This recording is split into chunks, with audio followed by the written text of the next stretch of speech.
And welcome into the Thursday edition. Robby and Rexrode, 1025, 1063 The Game. Robby Stanley, Joe Rexrode, Nick Keyser here with you.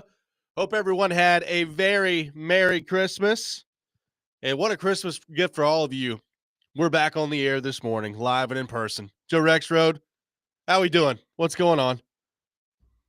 Just doing awesome. How are you guys? Good Christmases? Very good Christmases. A lot of building and constructing of little toys that I've done and will continue to do.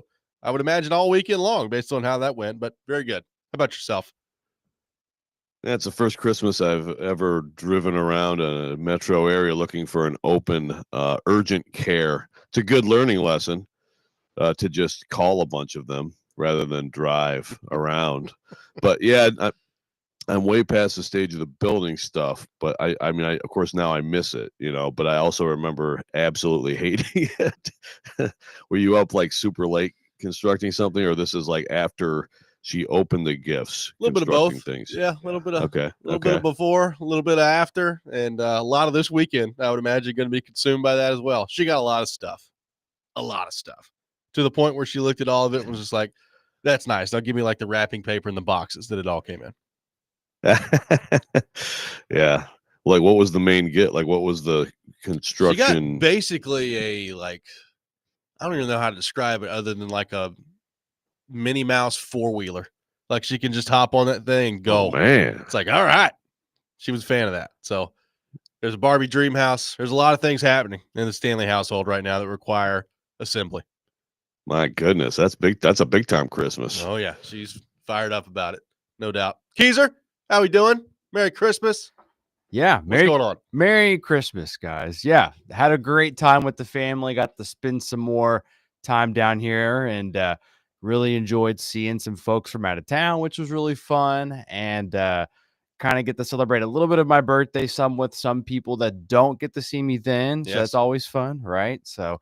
But no, Festivus was phenomenal. And what better way to kind of do that than, come home from our Predators win and then come back and kind of talk about what that was like for about 2 minutes. And then the rest of that was, how's everybody else doing? Yep. So, yeah, good time with the family. Got some good presents. And this weekend should be nice, too.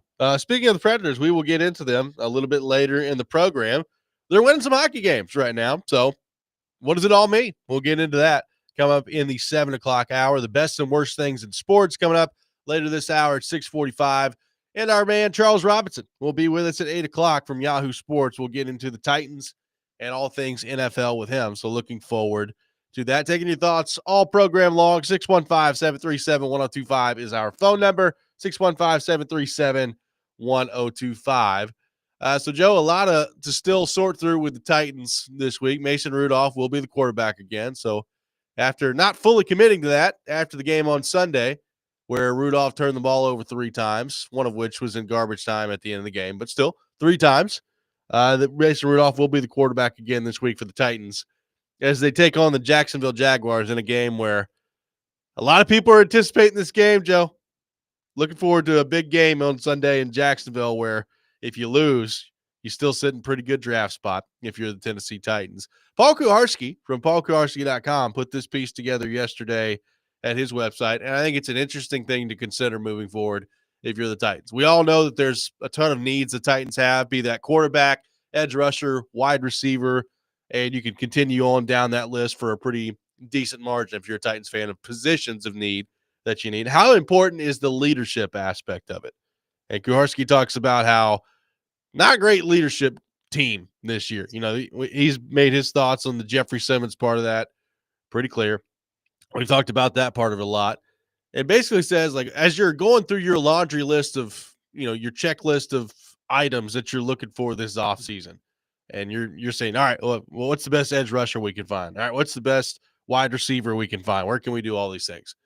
On that list somewhere should be, all right, how do you infuse some leadership into this room? Joe, how do you view where the Titans currently stand on that front, and how much work do you think is left to be done? How big of a factor has that been in what we've seen this year? Well, I personally don't think that's a huge – I mean, look, of course, like when you're drafting someone or when you're signing someone. I mean, of course, you're very concerned about personality, and of course, you want leaders. But I mean, like, I want talented players over leaders at this point. Look, let's take Will Levis, for example. Will Levis could have been a good leader for this team. He just wasn't good, right? I mean, I think Will Levis would have been a good leadership quarterback, and that's where you start, right? I mean, if you have a good quarterback, you probably have a built-in leader on your team. Correct. Now, so will they have one next year? I have no idea. But had Will Levis worked out, and by the way, the sort of to me worthwhile mention, at least on Rudolph, is just in case anyone had any doubts after his day, him starting again, let that make it clear to you that they're done with Levis. Yes, right? no doubt. Like, just I don't think that there was much question at that point, but that makes it pretty clear to me. But I think the quarterback, whoever that is, has to be a huge part of it.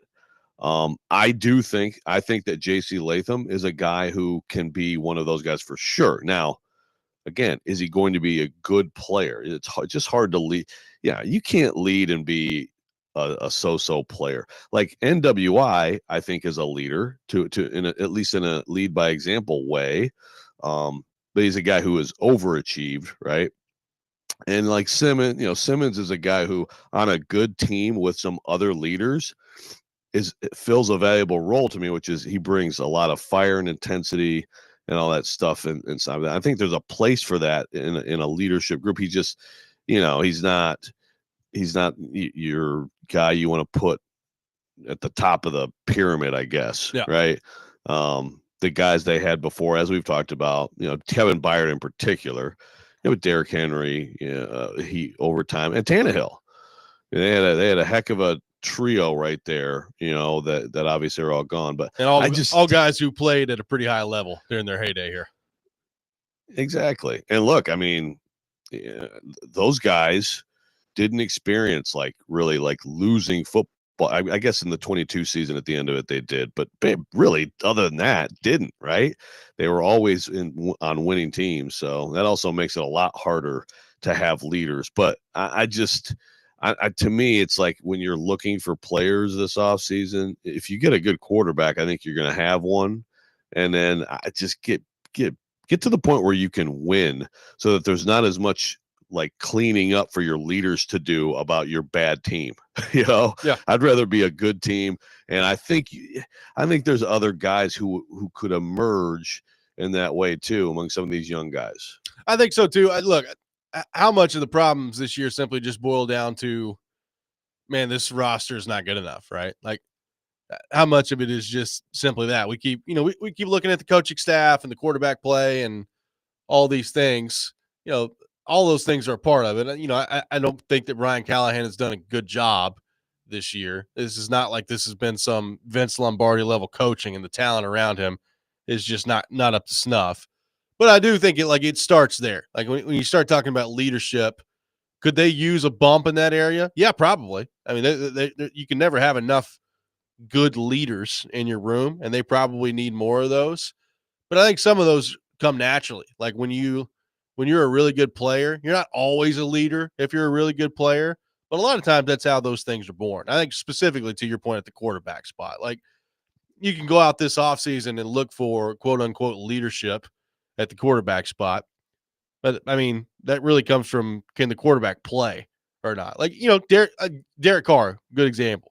I think Derek Carr, based on everything that people kind of say about him and everything that we know about him, pretty good leader. He's been a pretty good to decent quarterback throughout his career. Some of that's just natural with that position. I'm totally with you on Levis, by the way. Like I think had Levis worked out, I mean, that's what we'd be talking about as one of his strengths is I think he clearly connected with people in the locker room.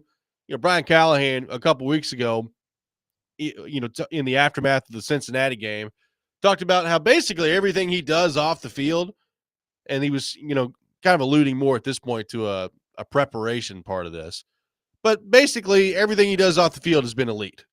And it's like, okay, so why can you not get that to transfer from the meeting room, from the locker room on the field at the game part of this. Like, had he worked out and been a good player for this team, then I think he would have emerged into that. But to your point, like, I think it's hard to lead in the NFL if you're having a bad year. Like, if you're not a good player, it's hard to lead in the National Football League. Yeah. Yeah, and that's the thing. Levis he just isn't good enough. But I mean, I think all throughout this career, he has. I bet you he doesn't feel like he's shorted himself. Yeah. And that's. I mean, you don't want to have that feeling. I don't think he has. I doubt he has. But yeah, if you can't perform on game day, I mean, that's what it is. Now to the idea, for Karski, I will say that some of the guys on this team who would naturally be in those spots are definitely more quiet guys. I'm thinking of an Amani Hooker and a Harold Landry. Those guys are leaders in a way. They are pros. They're guys who go about their business the right way. This is, the rookie comes in, do what Harold does, do what Amani does, but they're not the naturally vocal guys.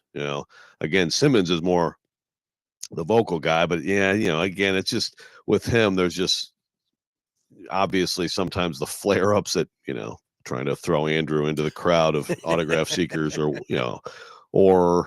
it's sort of, some of the post game stuff and a little bit of like, either not taking responsibility or trying to throw it off on other people, stuff like that just isn't what you're looking for. But again, if they got good and they found, and some other guys emerge in different ways, he still, to me, would be one of them. There's a certain role that he does fill. If you're good, if you're bad, then, it doesn't do you a lot of good. Yeah. 615-737-1025, our phone number. We're off and running today here on Robby and Rexrode. We'll take more of your thoughts on the Titans coming up next. The best and worst things in sports later this hour at 6:45. All that ahead. Robby and Rexrode, 1025, 1063, The Game.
The Game Nashville Sports Network, your home for college football bowl games and the college football playoff, presented by Twin Peaks and Parman Tractor and Equipment. Today, 102.5 The Game will have a triple header starting off at 1 o'clock with the Game Above Sports Bowl as Pittsburgh takes on Toledo, following by the Rate Bowl with Rutgers and Kansas State, and then the 68 Ventures Bowl with Arkansas State and Bowling Green. For a list of all the college football games carried on the Game Nashville Sports Network, visit thegamenashville.com/bowl games. Taking your thoughts on the Titans, 615-737-1025.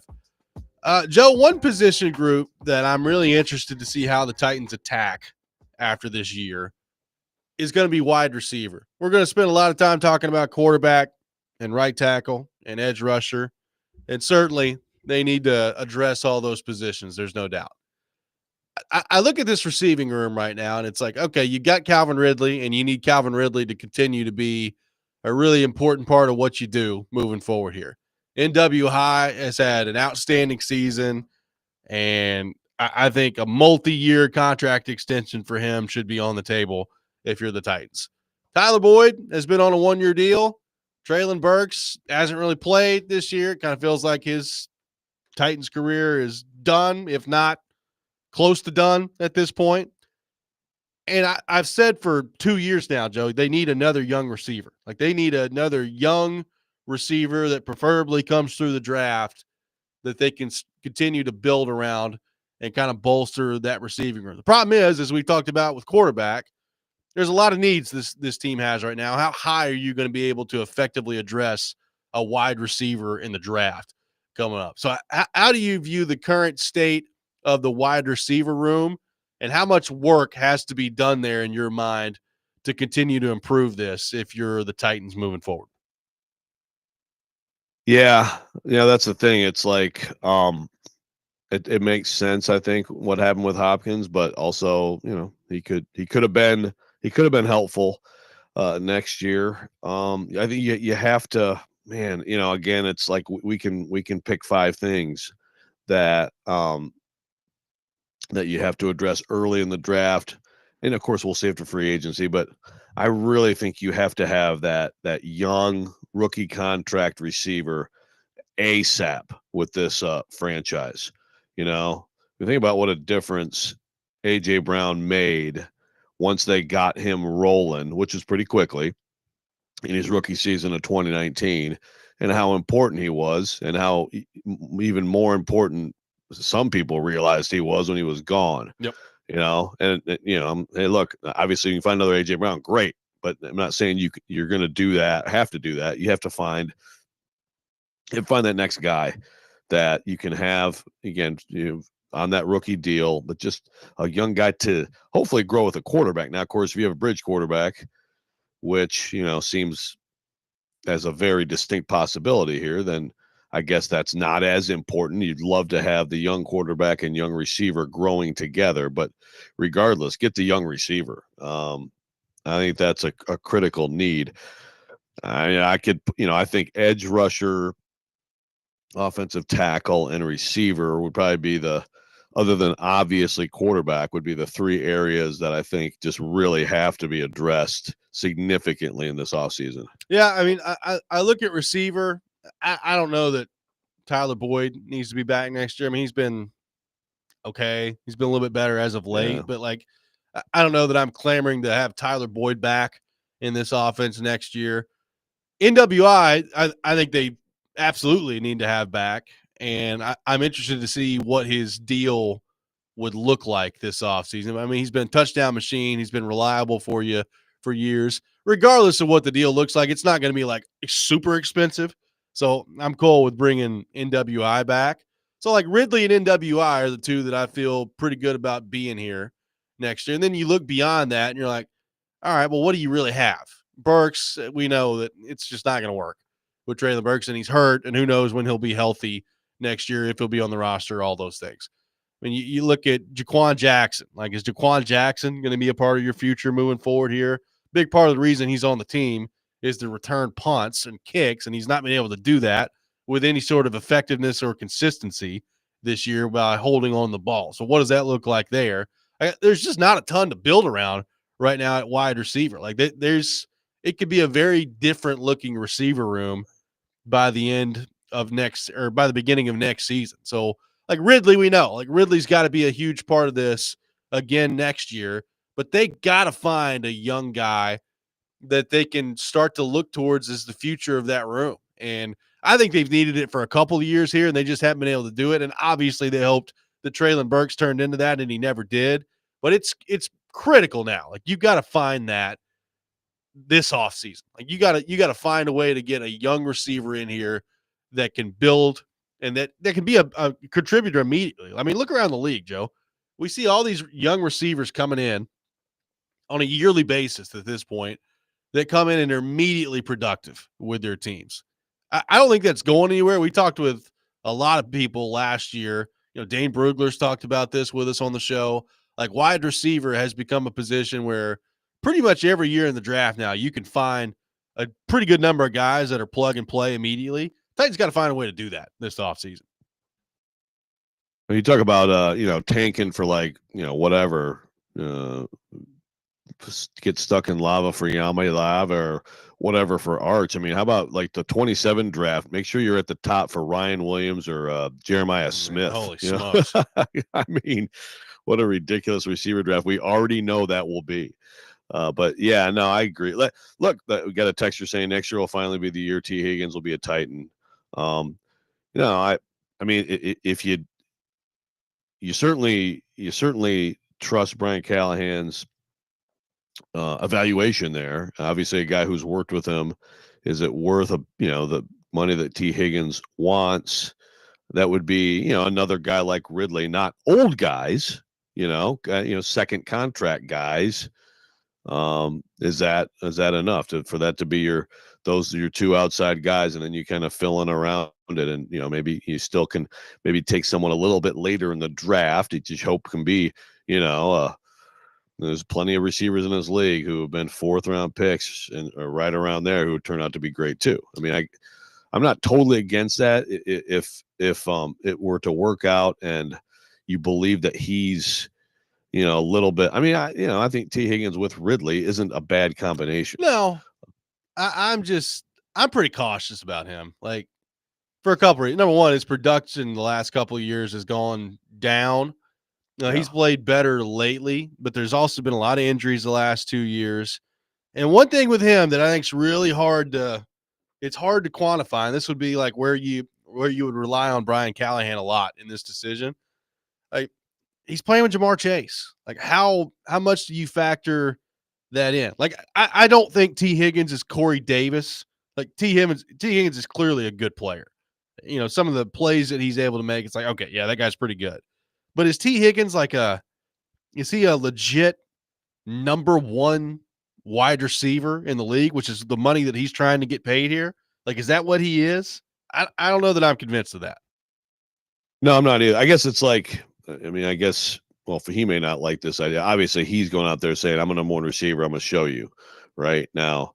If I'm the Titans, it's like, well, we'd be asking you to come in here to sort of be a 1A, 1B situation with Calvin Ridley, Now, how does that look money-wise? I mean, I have no idea, Yes, he's definitely not – this is not a Corey Davis situation where the other things around you are so difficult for the opposing defenses that you almost ignored out there at times, It's not that at all. I mean, yes, Jamar Chase is great, and so that has to have helped T. Higgins some, right? You would think. But I mean, I think you can see it with him. I mean, he's a very good player. I agree with you. I think the injury stuff is the biggest concern. And again, when you get usually when that starts happening, it doesn't just magically stop as you push toward 30. That's just not how it is. So, but I think that's at least. I think it's something that you have to have on the table, and it's when you think about free agency possibilities at various positions, that's probably still going to be one of your better options at these other positions, all these positions of needs, right? At least a guy who is productive. Yeah, for sure. And again, like you're not going to be able to address all these things in the draft. So like as you're sitting here trying to map out your offseason, there's going to, if you're taking the approach of we're trying to be as good as possible next year, which if this whole group is coming back is the approach they need to take, then you're going to have to map out, all right, what makes sense? What's realistic for us to address some of these needs in the draft? And what do you need to attack in free agency? Like, to me, we've talked about this.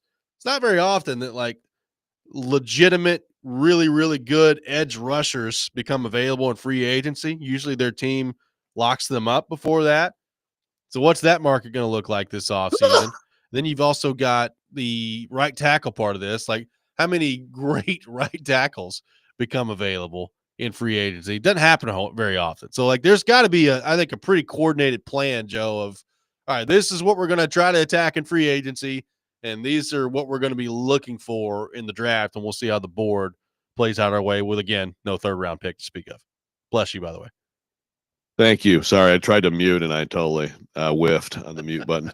Keezer enjoyed that thoroughly. Yeah, I agree with your point. Thank you. Excellent point, Robbie. 615-737-1025 is our phone number. There's something going on in the NFL right now that I think most people are looking at it saying, oh, great, ho-hum, good for them. And it happened again yesterday. We'll get into that coming up next. Robby and Rexrode, 1025, 1063, The Game.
Welcome back in, Robby and Rexrode, 102.5, 106.3 The Game. Robbie Stanley, Joe Rexrode, Nick Keyser here with you on this Thursday morning, live from our Busy Bee Plumbing, Heating, and Air Conditioning Game Nashville studios.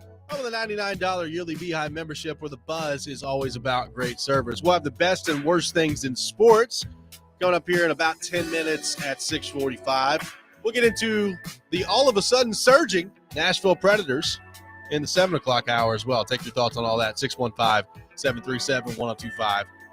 So, Joe, I feel like there's something going on in the NFL right now where people look at it and they say, oh, great, good for them. They just continued to do this over and over again. And that is, of course, the Kansas City Chiefs and winning football games. Back-to-back Super Bowl champions. They're going for 3 in a row, which would be the first time in NFL history that that's happened. They won 29-10 yesterday on the road against Pittsburgh, which brings them to 15-1 on the season. They have locked up the 1 seed in the AFC. They've got the first round bye. The playoffs are going through Arrowhead at Kansas City, which traditionally, Joe, is not very good news for anybody else in the AFC. Pretty difficult to go on the road and win there. I don't think anybody's done it in the playoffs since Brady did it. Or actually, Burrow did it too. So Brady and Burrow have been the two that have been able to do that. So here you have a 2-time Super Bowl champion the last 2 years going for 3 in a row. And they followed it up, Joe, in the third year by going 15-1 so far this year. And I feel like people are like, oh, well, okay, cool. Good for them. What about Buffalo? What about Baltimore? A lot of people excited about Buffalo and Baltimore, and yet Kansas City just winning games left and right. And, Joe, I know why. Like, they've not looked overly impressive on offense for the majority of this season, and yet they're 15-1 with a chance to win their third consecutive Super Bowl. It's pretty amazing. Joe's mute. Mute number 1 of the day. A misplaced mute. Good. So I don't mute the sneeze and I mute my awesome analysis. The scary thing, potentially scary thing, is that they also just went and thumped a playoff team on the road. Sure did. Yesterday. Now, if I was, watching that as much as I possibly could. The Steelers, I know the Steelers are all like, I don't know, there's some people on defense apparently they are mad at, but I was like, guys, I know that Travis Kelce is not like the greatest tight end right now this year. He's a little, but like still maybe cover him. It just seems like, have a human within 10 yards of him somewhere in some of these plays. Strategy. Yeah. The Steelers had some real gaffes on D, but the Chiefs maybe starting to figure that out. And then that's kind of scary. I will say, I still feel that this could be the year that they could got at home. I think by Buffalo, you're right, of course, that like Burrow, Brady, and that was at that first year of Mahomes ascending, and then Burrow got him. Josh Allen, for all intents and purposes, also beat him. He just sat there and watched one of the most ridiculous endings ever from the sideline. But the guy's capable of doing it, right? Sure, of course. I do believe that, and then I'm the other game yesterday. I'll tell you what, man, I think the Ravens have screwed a lot of things up this year. They're going to win that division now, and Ravens Bills for the right to play the Chiefs. All other things in the AFC to me are just window dressing. Like we just saw yesterday, the Texans they're not very good. They're going to win the division because it's a crap division, but the Ravens are freaking good. Derrick Henry has a shot at 2,000. I thought it was pretty impressive for Houston to put up 2 yesterday. 2 would not have been on the card for me for what they would have. Well, to put up 2 and also to do it at the expense of Derrick Henry. That's got to be the first time he's been safetied, right? I think it's happened to him twice this year from a stat I saw yesterday. I think it's happened twice this year to him. I think. I need to go double check. I don't think it ever happened here. Okay, yeah, it didn't happen here. It happened twice this year. Okay, I totally missed that. Well, what a weird season. So, meanwhile, he's sitting there at, I guess I thought he was over 1,800, but no, he's at 1,783 now, Derrick Henry. Bum. 1,783 and 5.8 a carry. It's pretty unbelievable. I know Saquon is kind of in the race right now for 2000 and potentially like the rushing record. Like the fact that Derrick Henry's like right there is unbelievable. I mean, he's not going to get the rushing record this year, obviously, but you're right. Like they're getting ready to. I think they're getting ready to win the division, even after some of the inexplicable losses they've had this year.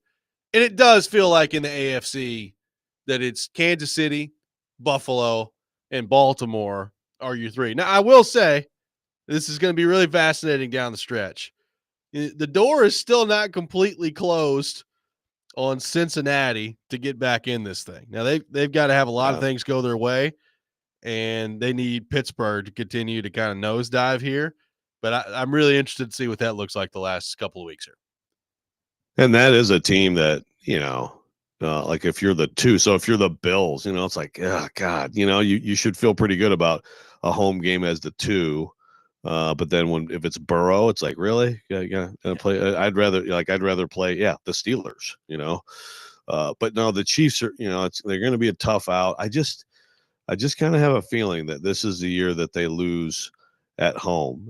But to your point, no one's going to bat an eyelash if it isn't, because it's really incredible what they've done. I think this will end up being, if they do get the AFC title game at their place, I think is it like 7 of the last 8 at Arrowhead? I think it's something like that. It's insane. Oh, it's incredible. And again, like they've already won 2 Super Bowls in a row, and they're 15-1 this year. Like this is, even if they don't end up winning the whole thing, which, look, far be it from me to doubt them at this point. But even if they don't, like you're talking about maybe the greatest 3-year run in the history of the sport. Like nobody's ever won 3 in a row. But like, is this maybe the best 3-year run ever? Well, so, yeah. Well, I mean, certainly if they win it, obviously. But even if they don't, but even if they don't, was it the best? Yeah, I mean, it's you'd probably have to go back and look. But yeah, it seems like it. I mean, the Niners obviously had great teams, but it seems like they'd have, kind of a little dip year, then they go back up, So I'm sure it would have to be right up there. I mean, the Patriots sort of, they also had like sort of random rising and falling amidst their dynasty. So no, it's the consistency and just the ability to win in different ways throughout this stretch is also a pretty amazing thing. Because yes, Patrick Mahomes is the difference maker, of course. But this year their defense has really carried them through a lot of those wins. I mean, D-Hop yesterday had 2 catches for 7 yards, and they still go out there and put up 30 points and just dismantle Pittsburgh on the road. I mean, Kelsey was 8 for 84. Xavier Worthy had big days. So it's not like they don't have other guys to throw the ball to, but like Hopkins has had some weeks where he's looked really good, and he's had some weeks where he's been a total non-factor for Kansas City. Making sure the Titans get that 5th round pick. That's right. Instead of that 4th round pick. That's right. 615-737-1025, our phone number. The best and worst things in sports. Coming up next, we'll take your best things, your worst things on our text line, driven by WilsonCountyHyundai.com. Robby and Rexrode, 1025-1063, The Game.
The best and worst of the sports week. Now on Robby and Rexrode. On ESPN. 102.5 The Game and the Game Nashville app.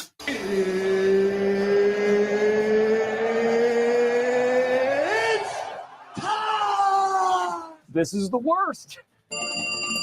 You look like you're feeling sorry for yourself. He's one of one. He is him. This is a Coke bottle. It's not a crystal ball. When I woke up this morning, I was feeling pretty dangerous. It is that time of the week. Time for the best things, the worst things in sports. We'll take your best and worst on our text line driven by WilsonCountyHyundai.com. 615-737-1025. Joe Rexrode, kick us off with your best and worst things in the world of sports. Okay, well, I got one, another handy, kind of two sides of the same thing. Best to me is I think that the atmospheres absolutely lived up to what we thought they'd be at the college football playoff. First time we've ever had home site games and, Division I FBS football. And it was just, I was at Notre Dame. It was bone chilling, maybe spine chilling. It was awesome. Yeah, you know what I'm saying. Penn State looked like even though it was the middle of the day, they had the whiteout effect going. Texas looked great. And then, I thought Columbus was, all credit to Tennessee fans. They turned into somewhat more of like a bowl type situation with, a lot of fans from both teams, but it was everything you were hoping for in terms of the atmospheres, and also very cool that you had some teams having to play in these colder environments at this time of year. I know that's something a lot of Big Ten teams have complained about. I always have to play a bowl game in the South, and that helps the SEC beat the Big Ten. The reality is the SEC is better than the Big Ten, but you know what I'm saying. My worst is that we didn't get a good game. I figured we'd get at least one or two, and we got none. We got no good games. SMU actually should have been a good game. Everybody watched that. They completely botched that. It could have been a heck of a game. Clemson kind of made it a game, but that was unfortunate. I will say that the biggest blowout of the weekend was what Tennessee did to Lane Kiffin's Twitter account, because he was just absolutely all up the committees behind all day. Then he's like, go Vols! And then they are down 42-10, and Lane is I'm going to just go ahead and back away from my computer now, because I can't sit here and say the SEC should have had all the teams in the playoff. So sorry, Lane, your former school stuck it to you. Just 15 years after the fact, when he stuck it to them. Yeah, that's right. Finally got him back. Finally. Nick Keyser, your best and worst things in the world of sports. Yeah, absolutely. Let's get over here to the Nashville Predators and talk about two players that have been going off here as of late, fellas. Jonathan Marchessault has been on a tear. He's got a 7-game point streak currently, tied for the longest point streak in his career, by the way.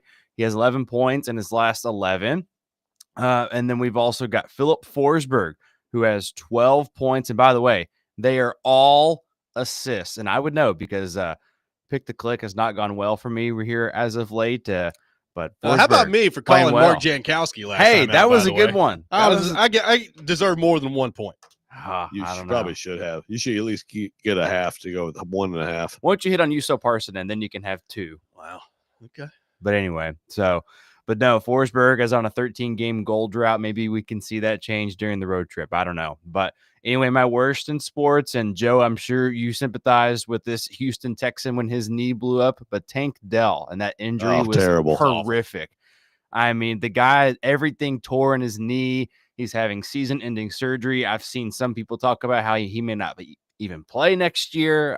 That's just terrible. And the injury itself is gruesome enough, and I only watched it once and never want to see it ever again. It was terrible. Yep, no doubt. It was awful. And CJ Stroud's reaction on the field kind of showed you what was going on there. Pretty rough stuff on the takedown front. My best thing in sports, Joe called me crazy, but man, am I fired up for the Birmingham Bowl tomorrow. Vanderbilt and Georgia Tech. I'm fired up for it. I really am. I'm looking forward to this game. I think it's going to be awesome. Haynes King, Diego Pavia. I do want to get your thoughts on Diego Pavia here in just a second. We'll do that. But I'm looking forward to a game. I think it has a chance to be really, really fun. There's not a ton of bowl games anymore that I look at and say, yeah, that'll be exciting. Look, Alabama and Michigan's a great matchup on paper. How exciting is the ReliaQuest Bowl going to actually be?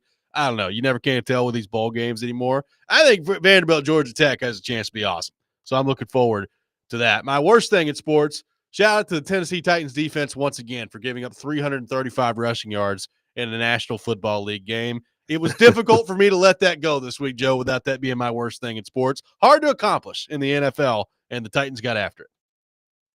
Yeah, it truly is. I mean, what a number, man. Like, in fact, I mean, did anyone come up with a stat on like how many 300-yard rushing games?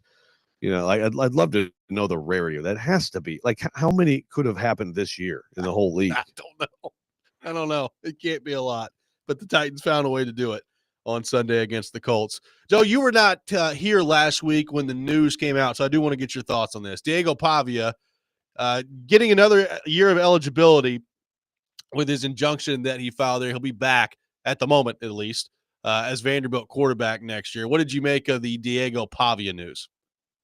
Yeah, I mean, look, I'm a little bit surprised. I mean, it's awesome for him. Again, it's like you still have to. It's an injunction right now, so I mean, like things could change, but now the NCAA is also kind of done, given a year across the board. I think it's great for him. I think it's just another example of basically try to sue the NCAA. You got a pretty good chance if there's anything to do with them, you know, limiting income, limiting opportunity. It's awesome for him and Vanderbilt. I mean, it's awesome for us, right? To have another year of him playing in Nashville. It's going to be a lot of fun. I do have some reservations about just junior college not counting it all on your clock. Because look, with anything, of course, with anything, people are going to find the loopholes. They're going to take advantage. You know, they're going to exploit it. And you could see where that could get really stupid with the JUCO.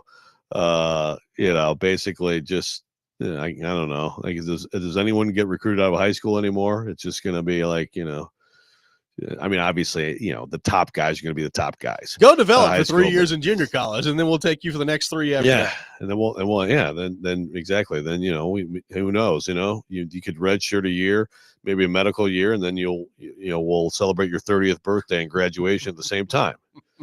Sounds awesome. So, yeah, I mean, it's like, to me, there's some common sense here, and maybe there's a middle ground that can be found.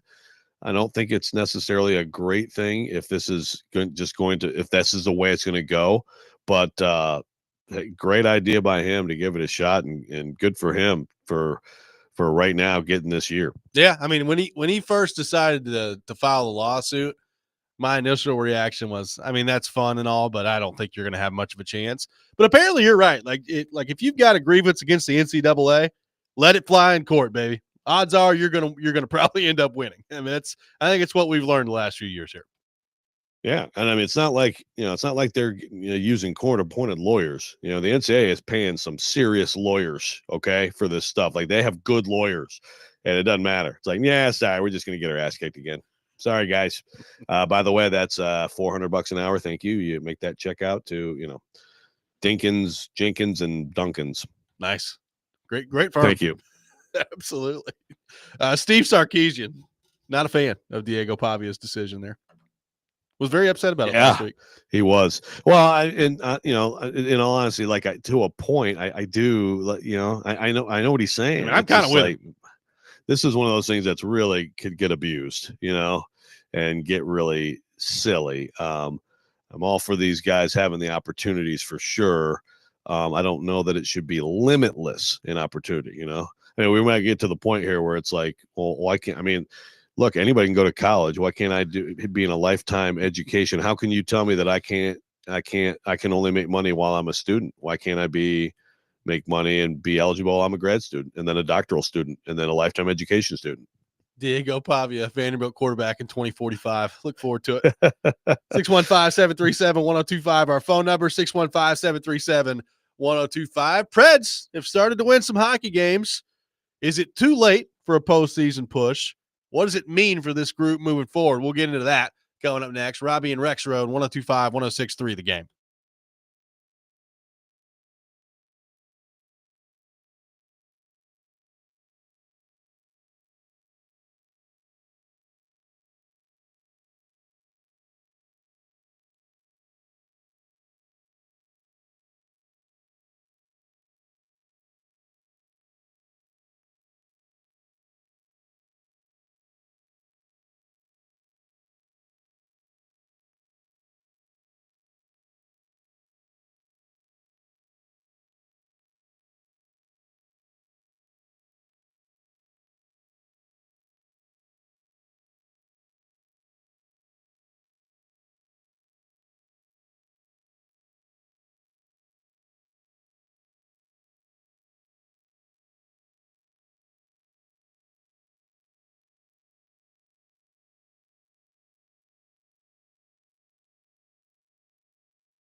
Hour number 2, Robby and Rexrode, 102.5, 106.3 The Game. Robby Stanley, Joe Rexrode, Nick Keys are here with you on this Thursday morning. Charles Robinson from Yahoo Sports will be with us at 8 o'clock. We'll get into all things Tennessee Titans and the National Football League with him.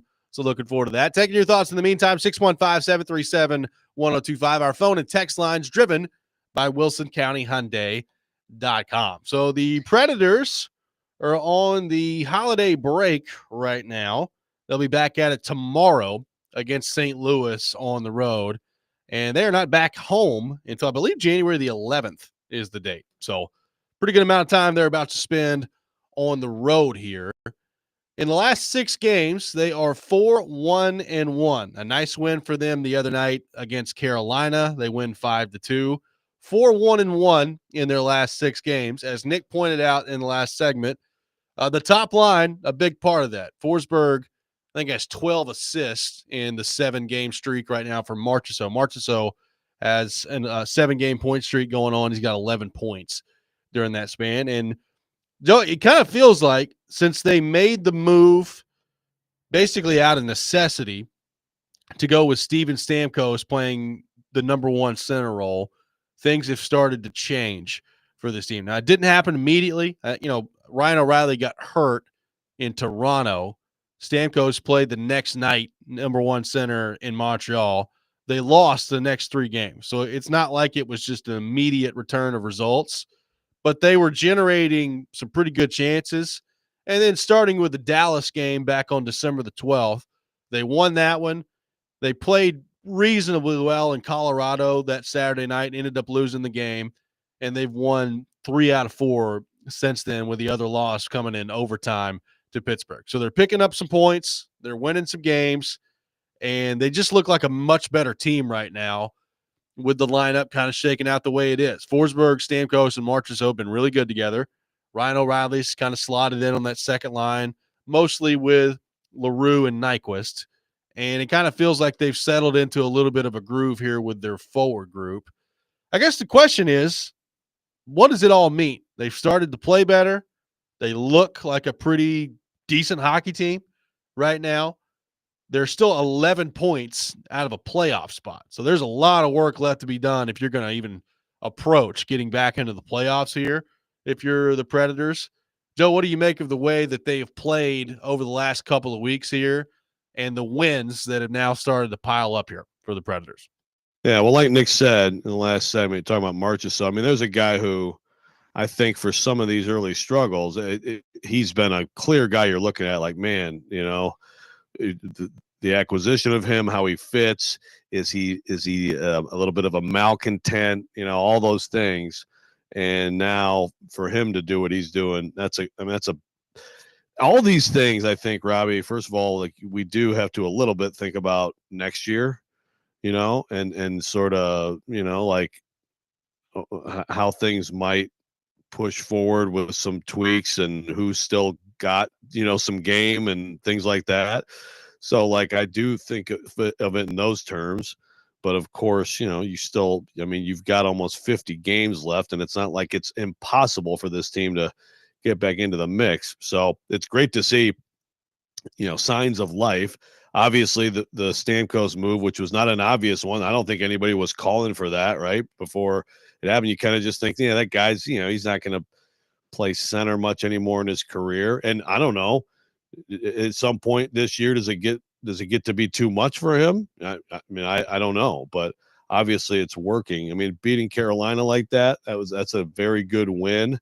They've gotten themselves to 8-7-3 at home, which is, they're taking advantage a little bit of being at home. They're 3-10-4 on the road. Yeah. So this road trip to me is like, okay, I mean, they just, they've got to put something together. And if they do, you start getting to the point where, if you look at it in the whole math of like what you'd have to do to get to like 95 points, which is roughly, it's still absurd to ask this team to do that. Yeah. But to me, you just have to do it in increments. I mean, can you play good hockey for a week, for 2 weeks, for a month? Can you get some consistency? And if you do, at some point, you're going to look up and you're probably not going to be terribly far behind the last spot. And I do still think this team And again, now I'm going way beyond what's right now reality for an 11, 17, and 17. But I do think that this team, if a lot of things started coming together like they appear to be now, could be dangerous. Well, here's I think the really important part of this, and not to wash away this season because that's not what the bar was, and I get that. But a conversation, Joe, we were having about 3-4 weeks ago was, man, how screwed are they moving forward if this is what everybody is, right? Like if Stamkos, Marchessault, Brady Shea have like all fallen off the cliff, how screwed are they the next couple of years?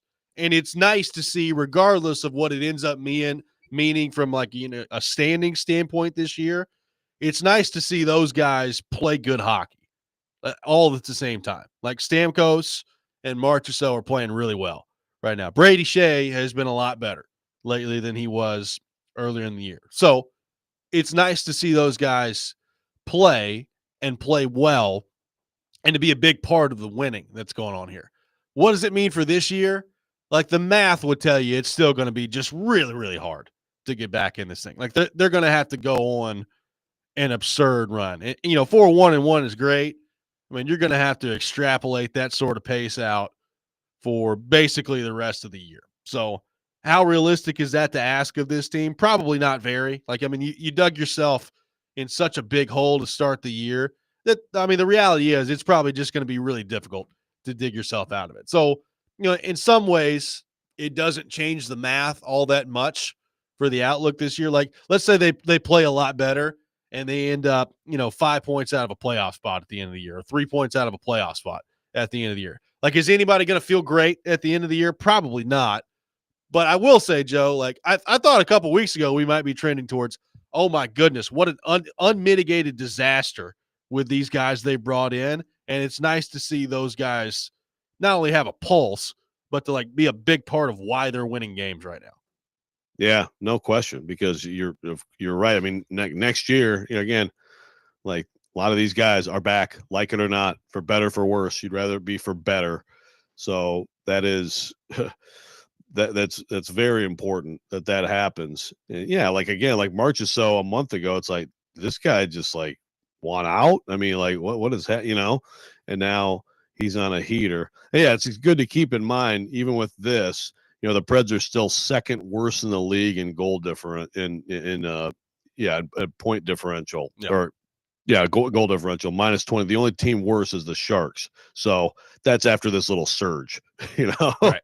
So it's good to keep in mind. But yeah, look, if your scenario plays out where they end up 3 or 5 back, I mean, at least they'll be playing games that matter at the end of the year. Like at least, like that's the thing. Can they? I mean, some of this is like, as we've talked so much this fall about Nashville sports fans and the I'm trying to think of the word without using a bad word, the bleep pie that they've been forced to eat all fall. It's like, at least like, can they have like some games of relevance in February and March? Yeah. That'd be nice. It would be. I mean, look, and again, we're still a long way from that right now, right? Like you gotta, you bring up the road record.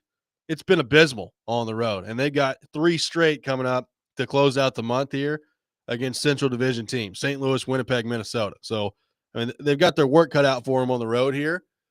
But it does kind of feel like the move to Stamkos at center has just freed them up a little bit. And look, there's one part of the conversation around him specifically that I've never bought, and we've talked about this before, but like the idea that like he's some old pawpaw out there and can't skate has never been true, and it's never been backed up by the numbers.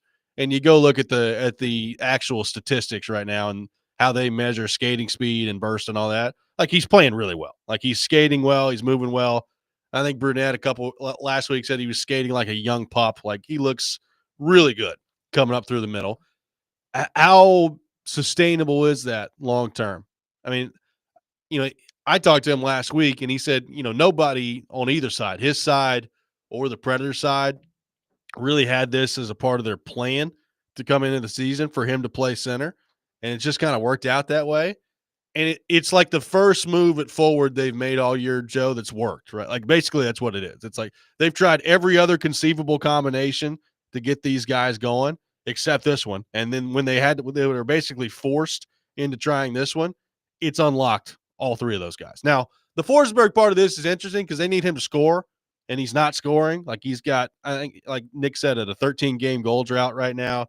He's got one goal in his last 20 games.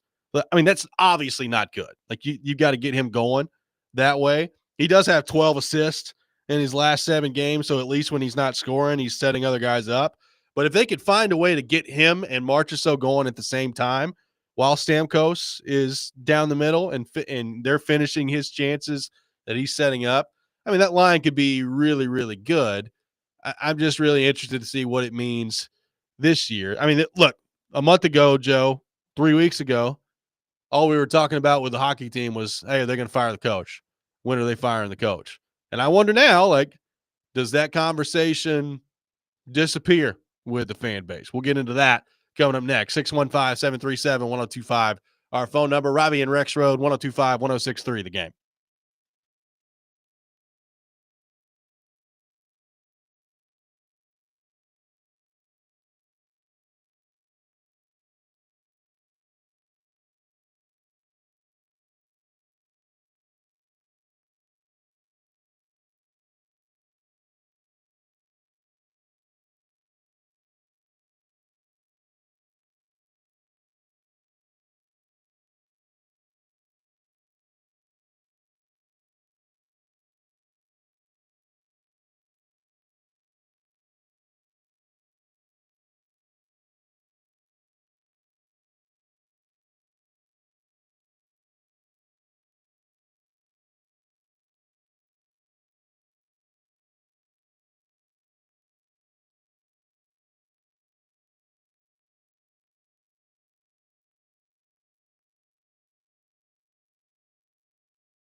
This week's Nashville's Best Deal is from the Academy in Goodlettsville. More than just a training space, here every class is a journey into the art of Brazilian Jiu-Jitsu, taught by their dedicated instructors. They have a state-of-the-art facility that offers everything from muscle recovery services to top-tier training equipment. Go to theGameNashville.com/deals and get a $150 a month of unlimited classes for just $75. Make sure you check that out. Welcome back in, Robby and Rexrode, 1025, 1063 The Game, taking your thoughts on the Predators, who are 4-1-1 in their last 6 and are playing much better hockey than they were at the beginning of the year. Brent on the YouTube chat, Joe, says, it will kind of suck to pick 15th in the draft. Probably too talented to keep losing all year. I guess they'll play 500 hockey down the stretch. I have heard a lot of similar sentiments from Predators fans the last few days of, oh, great, now they're playing good hockey and they're going to end up picking like 14th in the draft this year. Should be fun.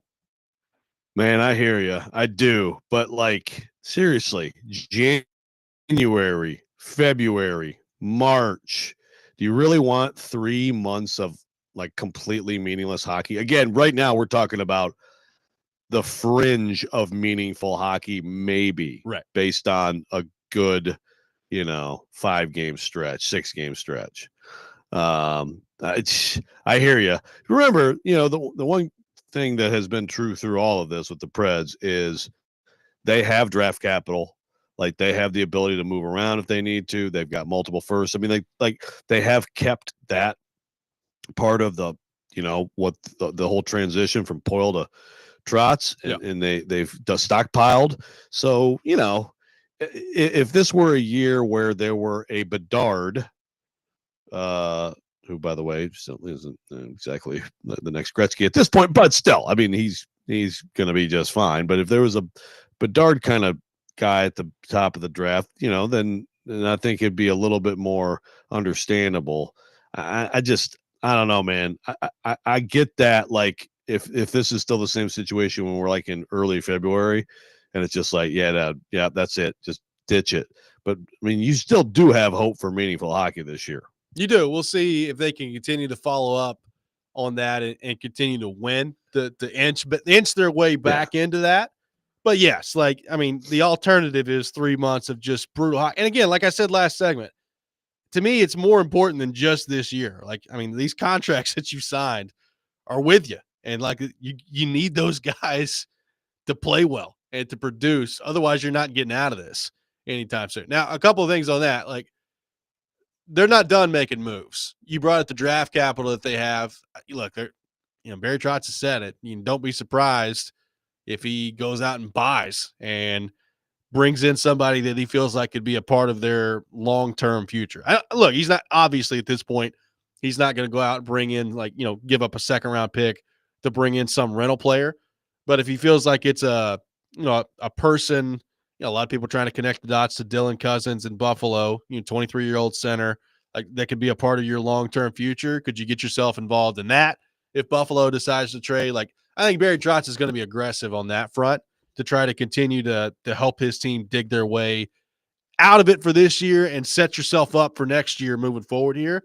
But, like, look, if we get a month from now and they're still 10 points out of a playoff spot, like, they're going to start selling off some more pieces. I mean, they've already sold off Carrier. Like, Nyquist will be sold off at some point if they're not in a playoff spot.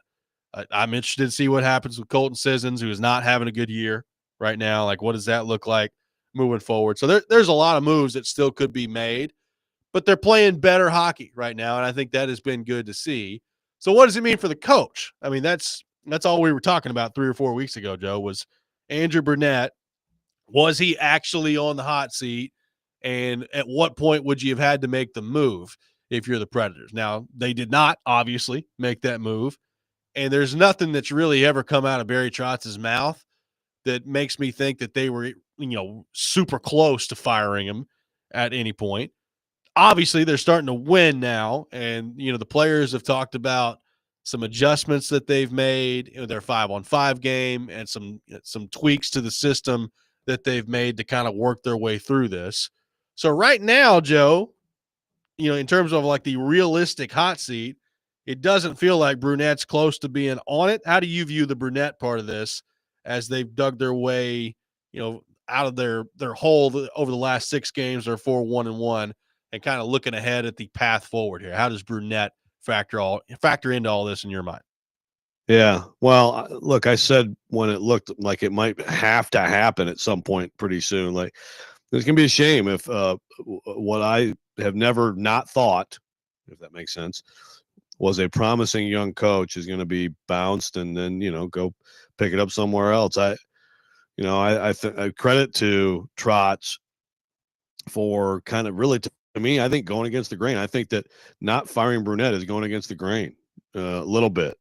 It's only second year, and it is coming off, a year in which he was, I think one of the really good coaching jobs in the league, but still, that's what the league is. So, I think some credit to Trotz for not, sort of going by the beat of his own drum. And I suppose it's possible they could go all of a sudden into another swoon, and at some point it's like, okay, this season is absolutely toast.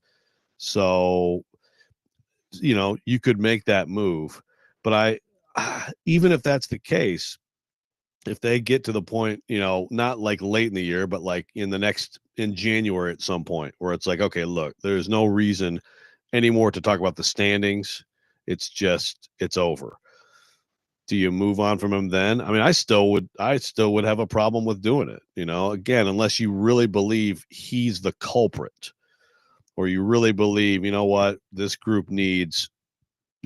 Obviously there's the same like recyclable few coaches out there. This group would need, this guy would be way better for this group than him. So let's set the wheels in motion to make that happen. I have a hard time buying that he's the issue here.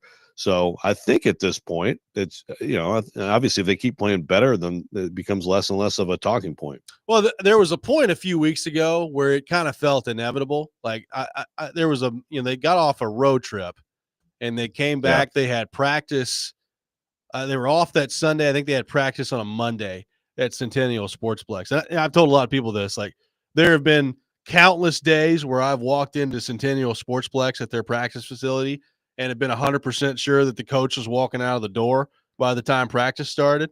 And I was not that day. Like I was sitting there in the bleachers and I was like, so like, is Brunette still going to be the hockey coach of this team when they walk out for practice today? Obviously he was, but there was so much negativity around the team. Then they were losing so much. And there was, it was right after Marchessault had made his comments in the media to the French media about, the way that he's been played. And there's just a lot going on at the time. It felt at one point to me like inevitable that it was going to happen. That Brunette was going to have to be the one that fell on the sword at some point. And to his credit, like he's coached his way through it. I do think they've figured some things out with what they're trying to do. And it's not just the Stamkos thing. Like I think that's been the biggest factor. Stamkos, Marchessault, and Forsberg playing together and looking really good. But it kind of feels like everybody else has figured it out too. Like that to me at the beginning of the year was probably the most mystifying thing. It's like, all right, I can understand Stamkos and Marchessault and Brady Shea. It taken a while. But what about everybody else? Like what's going on with everybody else where they, they've been here. They can't get this figured out. And it kind of feels like the forward lines right now are right where they need to be. Like Tommy Novak's playing better. Luke Evangelista's playing better. Ryan O'Reilly and Zach LaRue and Nyquist, I think, are a good fit together on that line. Like they've got a lot of things that appear, and I use the word appear very selectively because there's still a long way to go, but appear to be falling into place right now. So I think Brunette deserves some credit for that. And I think, to your point, like Barry Trotz, I do think it's going against the grain. Like we saw, that's the other part of this, Joe.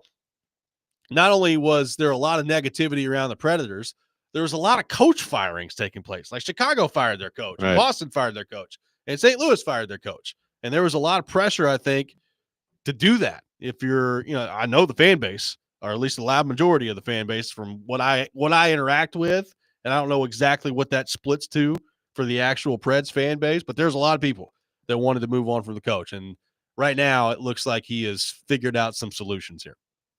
Detroit's about to fire their coach. Yeah. There's a lot of, there's a lot of that going around. Yeah. No, it's, I just look, I think I'd love to know if on that day, like during those days, maybe we can ask him next time we have him on. Like, because Brunette, I mean, I think you handle those questions as well as you can. It's it never can be easy, right? We handled it better than like Laviolette handled Vingan, asking him every day about his job. But I'd love to know like how much he wondered at that time. Yeah. Like, did he have some sort of conversation with Trotz? Like, hey man, just don't listen to the noise. It's BS. Just keep doing your job. Or was he like, Barry, why didn't Barry text me already today? I mean, again, I laugh about it. I mean, it's like someone's job, but that's the league, and they all know that. I mean, all the coaches know that too. The good thing about the coaches in this league is they get recycled. They get more opportunities, probably second and third chances in any other league too. But I'd love to know, how worried he was and how does he feel now? I mean, look, for everybody, like you said, there's some things that are starting to take now with this team, which is it also makes me wonder, like, it's just the way Brunette goes about things. Is it just like guaranteed that every year there's going to be a slow start? Well, that's a good Is question that because something? that can't be the case at some point either, right? Like you got to get that part of it figured out at some point. But I mean, look, last year it was a slow start, and I think last year's slow start a little bit more explainable than this year's slow start. But it's been back-to-back years where it's been slow. Now this one's been super slow, and it's kind of gone on for a while. So I'm interested to see like if this is a trend for him moving forward because he's got to get that part of it figured out. But at the moment, it feels like he's finding some answers right now. We'll take your thoughts on that. 615-737-1025. What do you make of Andrew Brunette, the Predators, and the winning that they've started to pull off as of late? Is it too little too late? What does it mean for Brunette's job status moving forward for the rest of this year? We'll get into all that. Robby and Rexrode, 1025-1063 The Game.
Tune in to 102.5, 106.3 The Game tomorrow for Vanderbilt football, presented by Prince's Hot Chicken. The Commodores taking on Georgia Tech in the Birmingham Bowl with pregame beginning at 1 o'clock, kickoff at 2:30. Coverage also available on the 102.5 The Game app and at theGameNashville.com. Robby and Rexrode here on 102.5, 106.3 The Game. Charles Robinson will be with us at 8 o'clock. We'll get into the Titans and all things NFL with him. By the way, Joe, real quickly before we get back in the Preds, I did have a listener reach out to me last week and say that he ran into Scott Stapp last week and asked him about the recording of the Rexrode commercial. And Stapp said that he did not recall doing that. So playing hard to get still. Thank you, Scott. That's too bad. Well, I mean, you know, all of our brains have like limits, right? And when you've made that much bad music in your life, there's probably not as much room in your brain to remember things. Oh, Scott, we love you. Just a theory. Yep. 615-737-1025 is our phone number. Preds 4-1-1 in their last 6 games. They were 3-0-1 on this most recent homestand. They'll be back at it tomorrow, taking on the St. Louis Blues on the road. You know, the Brunette part of this is interesting because there's a couple different aspects of it here, Joe. Like, number one, as we talked about last segment, I think he's clearly figured some things out here. You know, Marchessault started to play a lot better. They just look a lot more in sync on the ice together with what they're trying to do. And, you know, they've talked about some adjustments they've made there. At the end of the day, though, like, I do wonder when you get to the end of this season, if it goes the way I think it's going to, which is they're probably still going to miss out on the playoffs just because of you dug yourself in such a gigantic hole to begin the season. Like, what do you do after that? Do you just say, well, we dug ourselves a really bad hole. We started to figure it out, you know, kind of 30 games into the season. We started to play better. We look like a pretty good hockey team from then on out, if that's the way this plays out. But ultimately, the hole was too big, and it just wasn't enough. We weren't able to get back in the playoffs, and you miss out on the playoffs. Like, if you told a Predators fan before the year that this team wasn't going to make the playoffs, I mean, it'd been an unbelievable disappointment if that was the case. Now, we all know how the way this thing has started, and the playoffs have kind of felt like a distant memory for this team for the last few weeks here. So I do wonder, like, there's two different sides of it. The start was so bad, and there was so much negativity around the coach, and obviously he survived that to this point.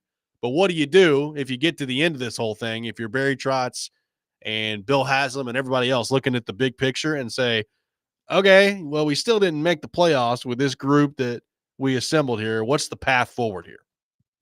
Yeah. Well, and that gets into you mentioned Haslam. That gets into also like, okay, so this goes on Brunette or this goes on Trotz for assembling a flawed team that he thought was going to be A, B, C, but was actually D.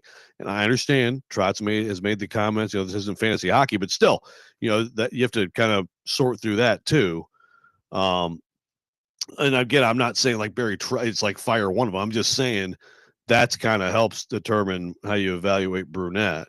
And then also it'd be like, look, does what this coach does it work best for this group? Is there someone else out there that might, you know, work better? I mean, I think if they get to the end and it's like they got to a decent point, they stabilized and were a decent hockey team, but the hole was too deep out of, then yeah, I think you definitely have to still evaluate at that point if this is the coaching direction you want to go in. Caleb on the text line driven by WilsonCountyHoney.com says, hope you all had a Merry Christmas. The top line is insane. And if Forsberg gets going, we can win a lot of games in a row.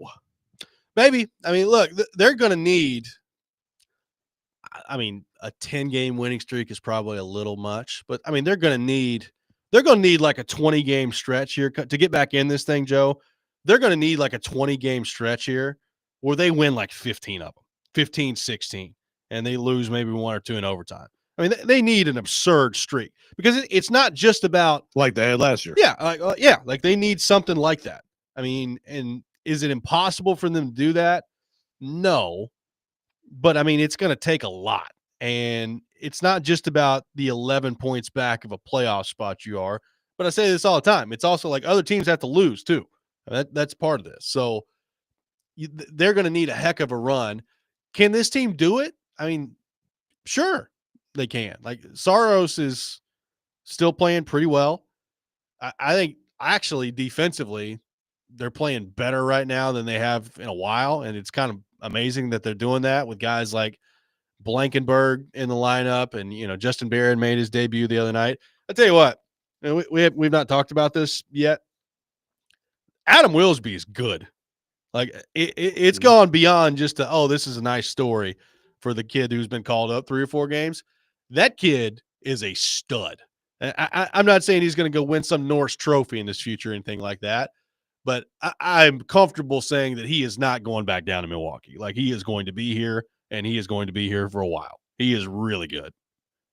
Well, and when you look at the big picture of everything, obviously it's so important moving forward that they start getting more out of these guys coming up. I mean, LaRue it's a good story right now. He's playing well in this year. The fact that he has kind of done what he's done, and obviously there's some more guys coming here in the next couple of years that are going to be really critical, but they went too far, or they went too long with guys who weren't working out, too many misses, not enough hits. I mean, that's going to be a big part of the story too. So at least there's some positivity in that way with the young guys at this point. I mean, I was joking with some Preds people last week. I was like, wow, so you guys had Bobby Orr in your minor league team for half the year and then decided to bring him up, huh? How about that? That's pretty good.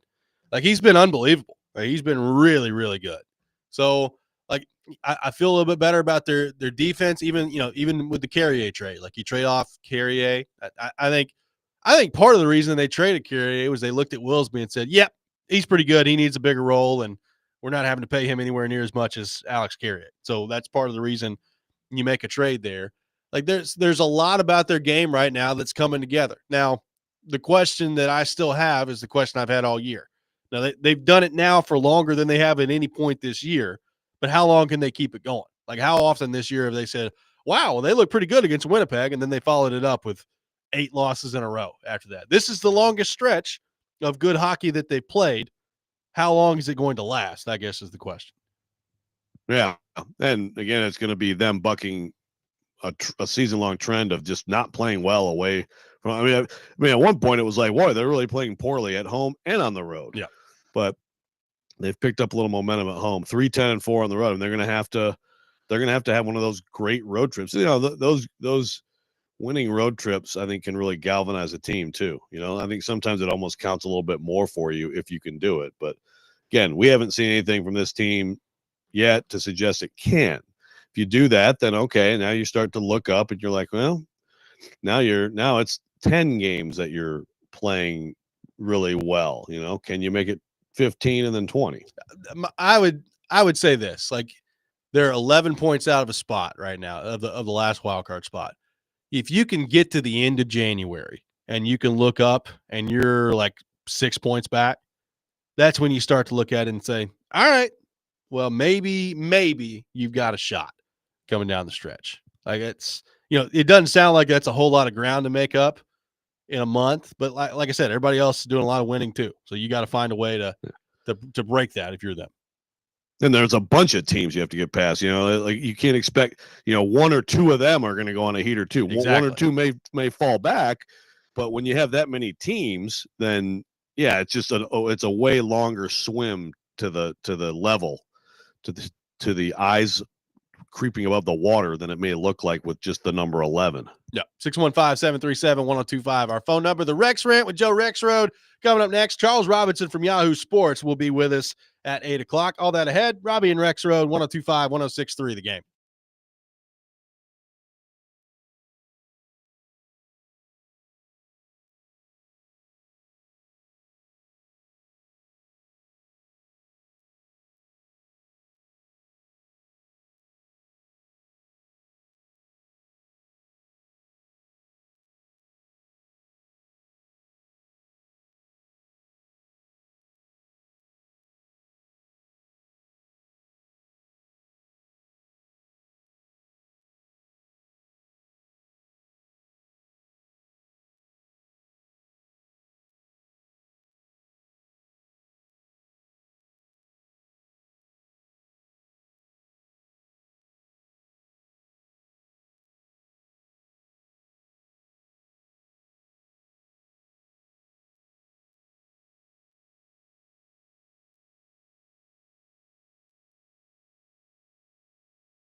Sometimes he wakes up on the wrong side of the bed. And sometimes he's just, well, Joe. Awkward moment. Let's do it. This is the Rex Rant, now on Robby and Rexrode. Just remember, don't use that urinal that's right next to the sink with no divider between them if you can do it at all costs in Jacksonville. You know what I'm talking about. Your bathroom fascination is very disturbing. Screaming, and it is so annoying. Why do I have to have it on my TV? And you'd have to bleep That's out every good. other word. Your wife has CUT. good taste, Seems like kind of a dumb soap except in men. It is that time of the day, time for the Rex Rant with Joe Rexrode. You can check it out every morning here on the program. Joseph, the floor post-Christmas is yours. Thank you. I actually almost shifted this to when you talked earlier, Robby, about you talked earlier about assembling things. I could go on this thing about, if you're a parent of young kids, to cherish and take video of every moment, because at some point you'll either have kids who won't be there or like couldn't care less, so. But I feel like I do that one a lot. So instead, I'll go to another one that I do all the time, but I do think it's timely. I just want to make sure that we have the blame properly placed, okay, for what people are mad about with college football. And again, I want to make sure that next week, when you all watch the number 1, 2, 3, and 4 seeds, which some of them shouldn't be top 4 seeds, by the way. That's a fix that we can do right away. But when you watch those teams and realize that the top 4 seeds in this tournament did not get home games, but the 5, 6, 7, and 8 did, yeah, that's something that needs to change badly. But the whole thing with this bracket and like Boise State being where it is and Arizona State being where it is, remember, this bracket was unveiled in June of 2021. Yeah. At that point in this lovely world of college football, there were 5 power leagues. This was a compromise. The SEC and Big Ten wanted an 8 in which there were no conference champions. It was purely by choice because, of course, they figured they could load it up, especially the SEC.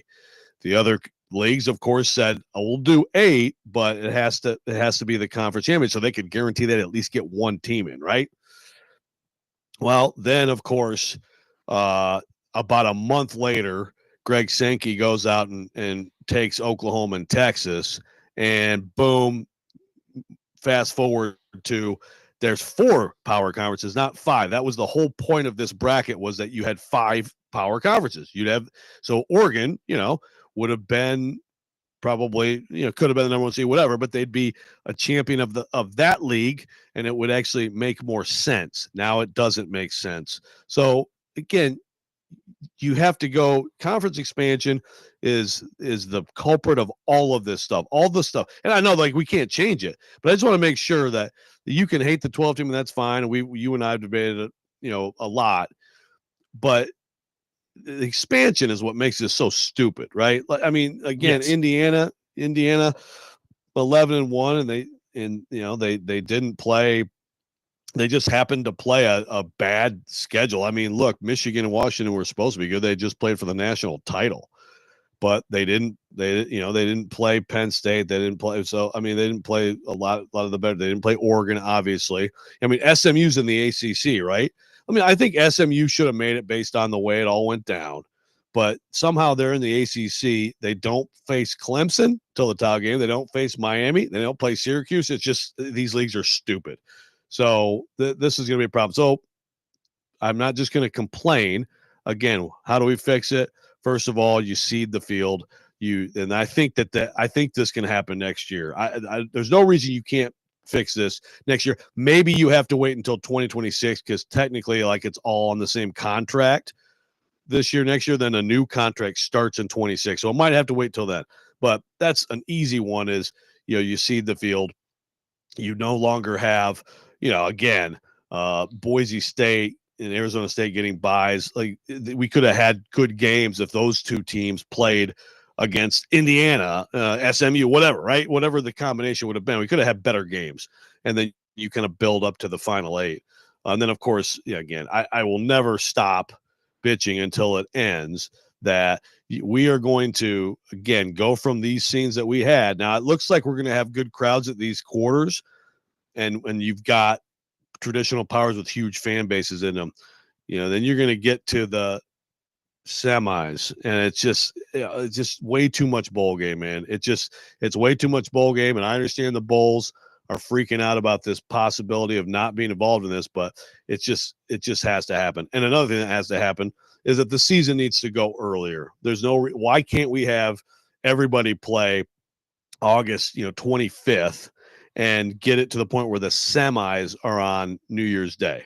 That's another fix I would do. So I've just fixed everything. I like that. You're welcome. Well, then in 2026, we can all look forward to the 14-team playoff as well, which is what's going to happen. So looking forward to that. It could. It might. I don't know that that's 100% lock, but yeah. I mean, it's definitely hard to argue that it won't get there. Certainly at some point, or maybe it doesn't get there then, and it gets to 16 like in 2032. But yeah, that's probably where we're headed. I know some people are like, you got to cut this down. There's too many teams. Like you don't have 12 teams that can win it all. Yeah, but you're not going backward. I mean, No. like you're not providing less opportunity. And again, go backward, and then some of these games that these teams are in, now half of their rosters are opting out. So, that's reality. 615-737-1025, our phone number. Charles Robinson from Yahoo Sports will be with us coming up next. We'll get into the Titans and all things NFL with him. Robby and Rexrode, 1025, 1063, The Game.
Final hour, Robby and Rexrode, 102.5, 106.3 The Game. Robby Stanley, Joe Rexrode, Nick Keys are here with you on this Thursday morning.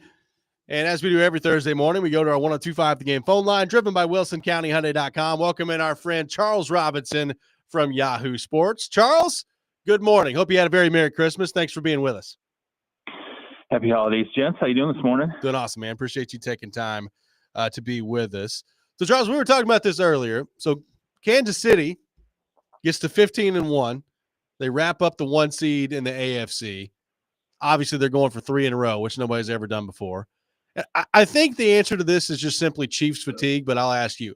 Heard a lot about, hey, man, look at Buffalo this year. Look at Baltimore. Look at how well those guys are playing. And Kansas City has struggled on offense for a lot of this year. But I kind of feel like the attitude towards them this season has been, yeah, look at the Chiefs. They win. That's just what they do. And they're 15-1 after winning back-to-back Super Bowls. It's pretty incredible. Just their run here that they're on right now, which could end up being the greatest 3-year run in the history of the league. Yeah, and then you watch them. You watch them just disassemble Pittsburgh, and you're sitting there and thinking to yourself, like, they're putting it. It's just ridiculous. You're like, they're putting it together. Like, you can see it happening. And Chris Jones is on the field. They're killing the Steelers.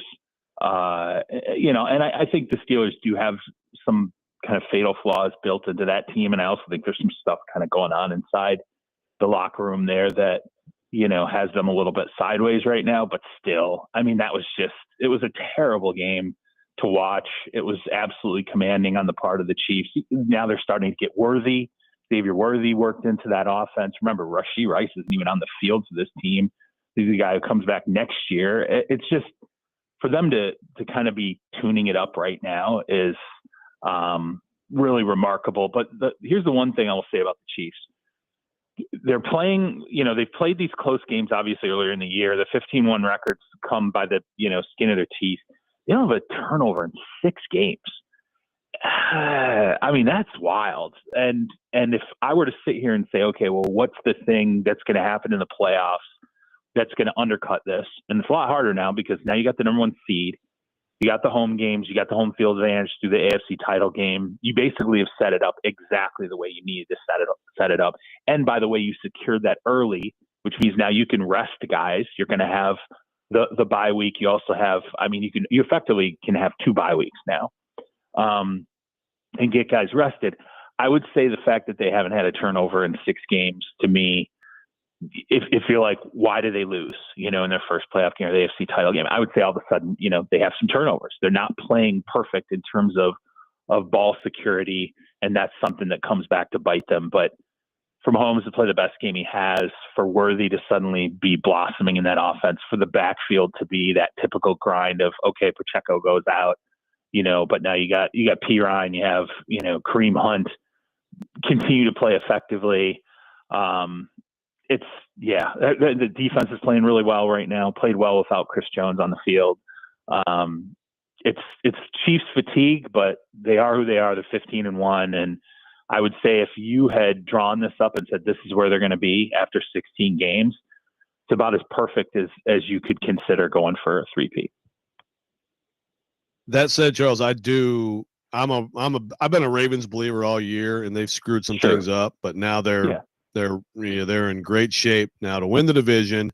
I feel like we are headed toward a Ravens-Bills showdown for the right to see the Chiefs. I almost feel like, I don't know, to me, I just kind of dismiss the rest of the AFC, and maybe I shouldn't, but I feel like those teams are legit, and I also feel like either of them could go win in Kansas City. How do you view is the bigger picture of the AFC? Yeah, I agree, because you have, if you want to talk about the AFC and the realities of having to go through Arrowhead, they're both built to go through Arrowhead in terms of, look, Baltimore, they play cold weather games, right? It's not like it's a dome team. It's not like it's finesse. They both have the ability to run the football. They both have wild playmakers at quarterback. Buffalo and Baltimore both do. Look, right now for MVP, I would say it's a dead heat between Lamar Jackson and Josh Allen. And a lot of that has to do with not only the statistics, not only the analytics of it, but then just things we have seen from them in terms of making plays. And you think of the Amari Cooper. Remember the Amari Cooper lateral, right, to Josh Allen, and he runs in for a touchdown. You're like, oh my God, that's just like it's a play that it just happens organically, and that's a real threat with Baltimore. Then you watch the Steelers game with Lamar Jackson and the touchdown where he runs around. I think it was like he held the ball for like 8 or 9 seconds, and he throws a touchdown to Isaiah Likely in the end zone. He's done that. That's the third time this season he's done that. He did it in the opener. It didn't count because Likely's foot was on the line. But there's 3 times where he's literally run around at the end of a game and extended it to like 7, 8, 9 seconds, and then thrown a touchdown to Likely in the end zone. And you just watch in that moment, you watch the Texans defenders, they look stupid. I mean, it's great. He has a defender within 5 yards of him for a good like 2-3 seconds. And the defender's like, I don't know what to do. Yeah. Like, I don't know how to get near this guy. And I'm too afraid to just attack and hope that it works out. The Bills and Ravens have dynamic quarterbacks. Literally, I think right now, both Jackson and Allen are playing, to me, the very best football of their career. I think they are at the top line of how they've ever played in their entire career. Lamar Jackson won MVP last year. Sit down and compare this season to last. It's a joke. He is so much better this season. He's so much better as a passer this season. He would probably have double-digit rushing touchdowns if he didn't have Derrick Henry on the team. Yeah, I mean, so to me, I'm with you. Like those two, I would be stunned if they didn't end up duking it out to end up going to Arrowhead and play the Chiefs in the AFC title game. And I would say they're both threats. The one difference, I think, though, is I do think the Chiefs, especially if Chris Jones is healthy, are a superior defensive team. I do believe that. Now the Chiefs do have flaws, though. Again, I think that the offensive line, obviously the tackles, the position with the tackles. If Tooney's not playing left tackle, let's wait and kind of see how that all sorts itself out health-wise down the stretch.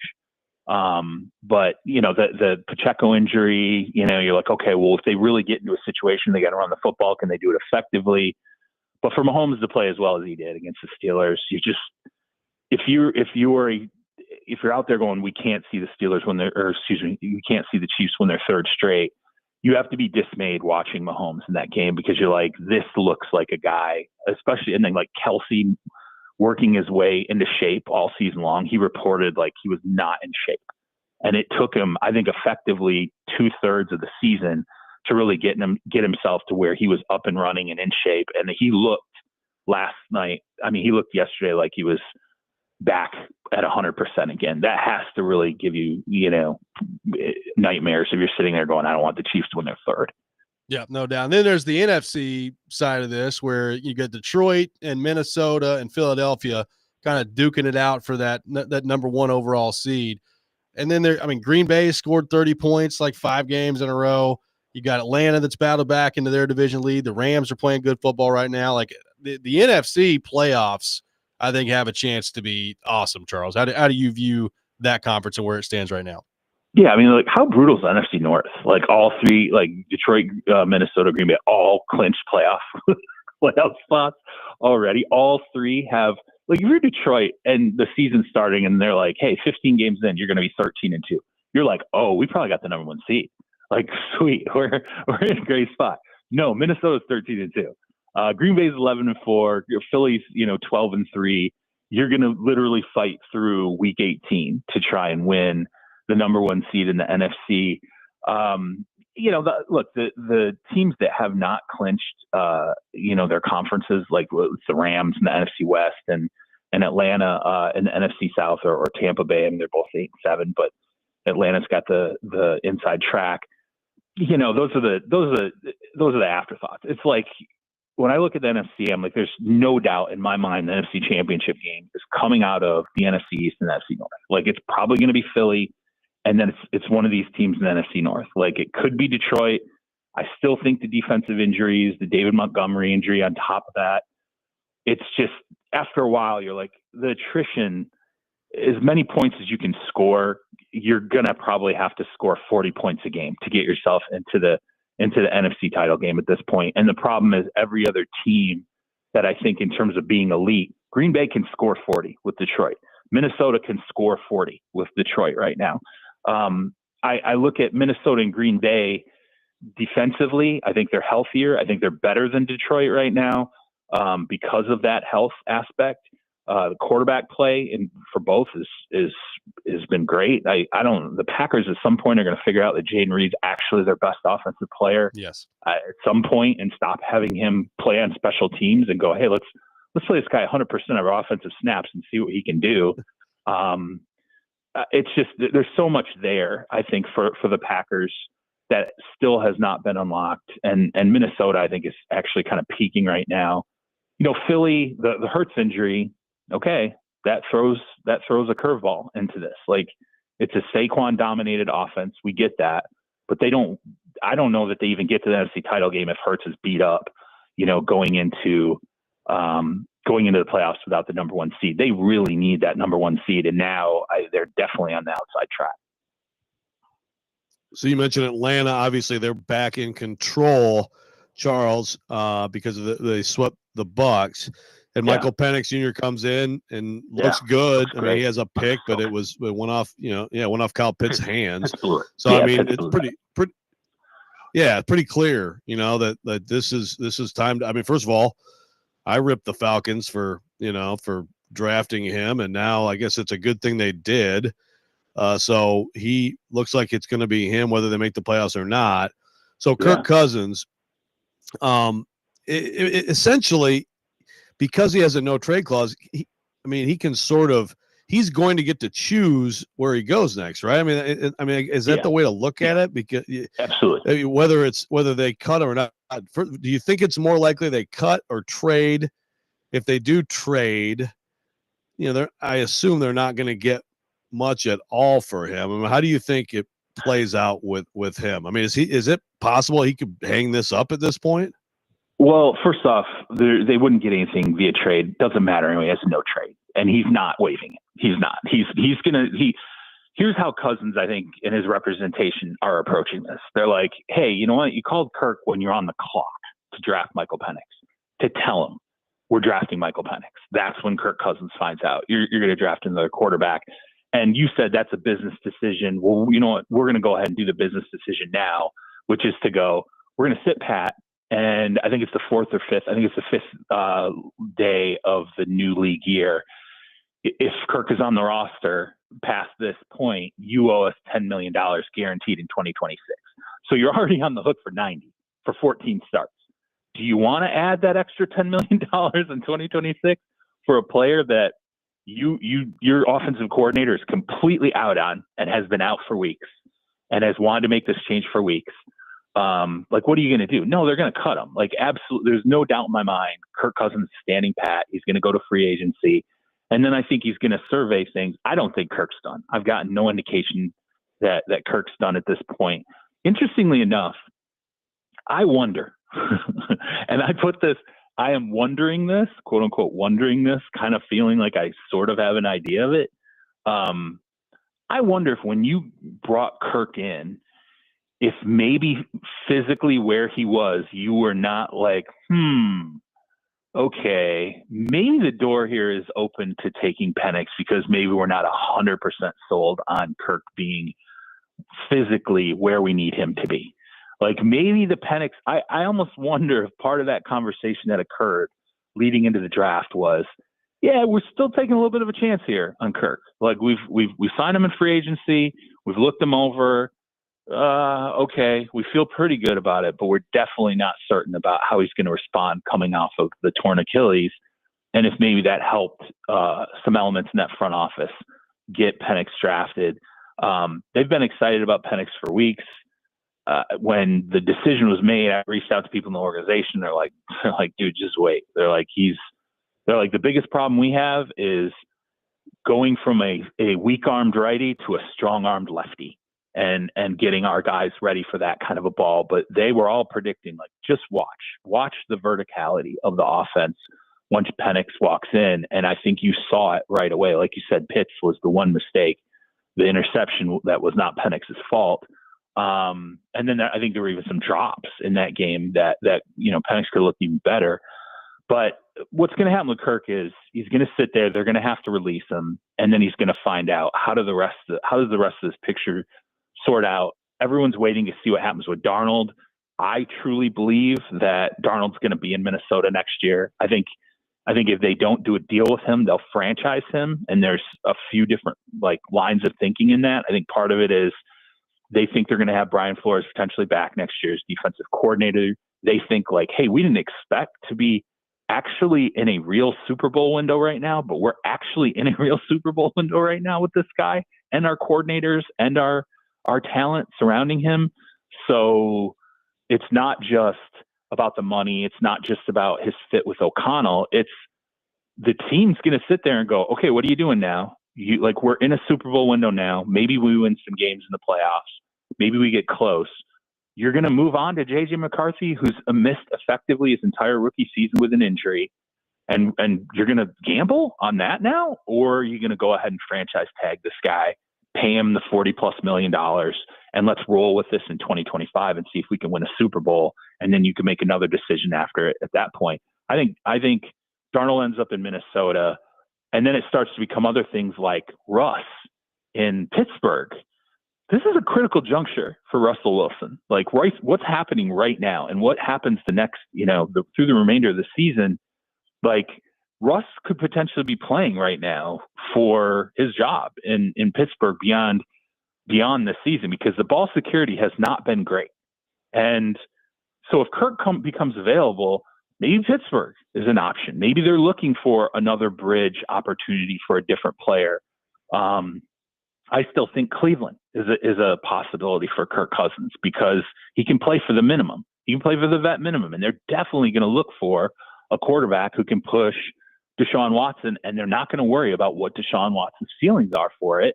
And I think they're nervous about Myles Garrett sitting here going, you're burning my prime right now. You're now does Kirk want to go to a place like Cleveland? I don't know. He fits with Stefanski and that scheme. There's going to be some openings there for Kirk. And Tennessee, honestly, Tennessee's kind of an intriguing spot, I think, right now, because people don't know exactly what's going to happen. And if there's turnover there, if the front office and the coaching staff gets turned over, there's a question. People are like, is that going to happen? That could potentially impact, where some of these other coaches and players end up. A lot of people are like, well, what if Ben Johnson goes to X spot? Is he talked to the Lions about bringing Hendon Hooker with him? There's a lot of balls in the air right now. This is the fun part of sort of the season, because we're waiting to see, how some of these veterans perform down the stretch, and then how these teams ultimately reflect that in their decisions in March. So, Charles, to that point, we went through some of these options with you last week in terms of the Titans and potentially a bridge quarterback. And, Cousins, one of those. Obviously, we brought up Aaron Rodgers. I want to ask you about Justin Fields, because Justin Fields obviously did not go to plan in Chicago. He played for Pittsburgh this year, and they were 4-2 when he was in there. The numbers aren't great. They're not going to blow you away.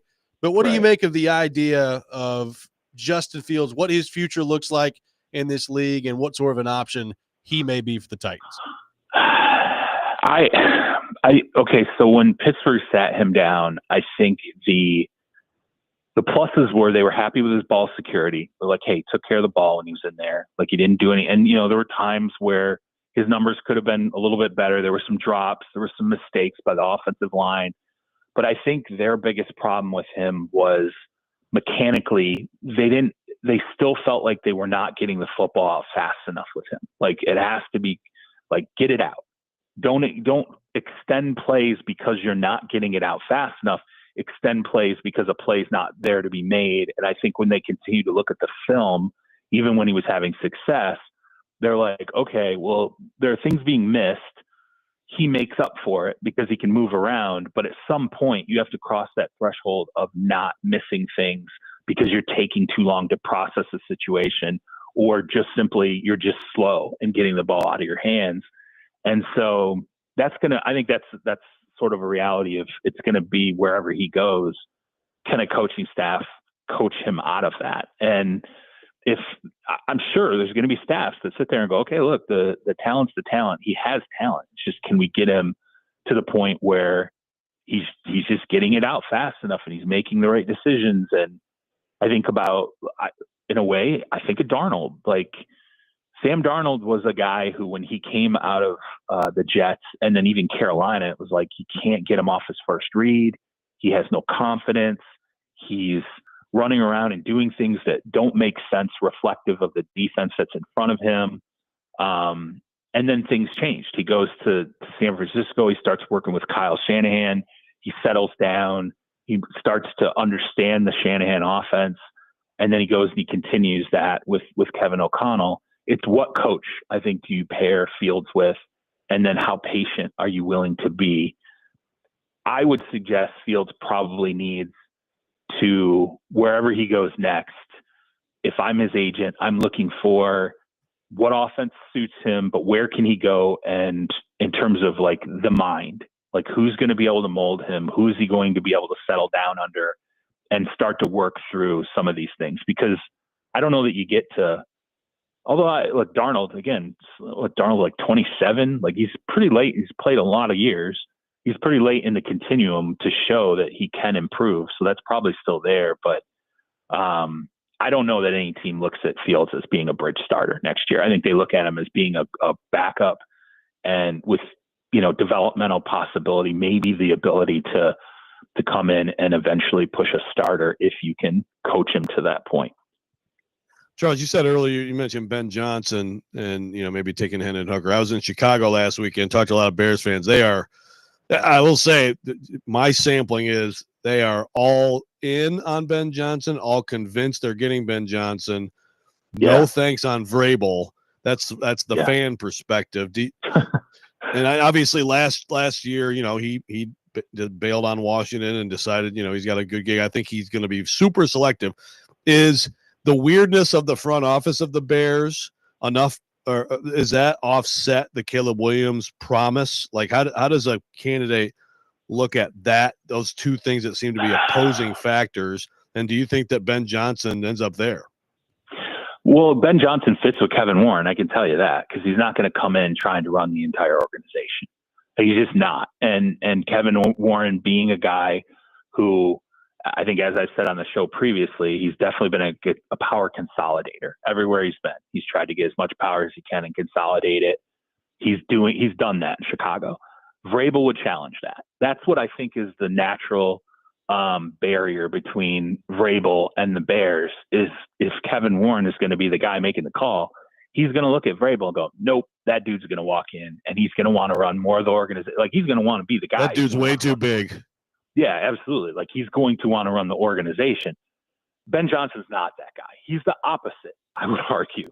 He's not going to try and grab power all over the place. He's more of the, look, man, I just want to come in. I want to coach. I don't want to do a lot of the bells and whistles stuff. I don't want to be on commercials. I don't want to, don't trot me in with, the advertising department so that I can talk to, this account and that account when they come into the building. Just let me do my job and work on the scheme and the quarterback and the development of the offense as much as I can. I don't really want to tinker with the defense either. So let's go find.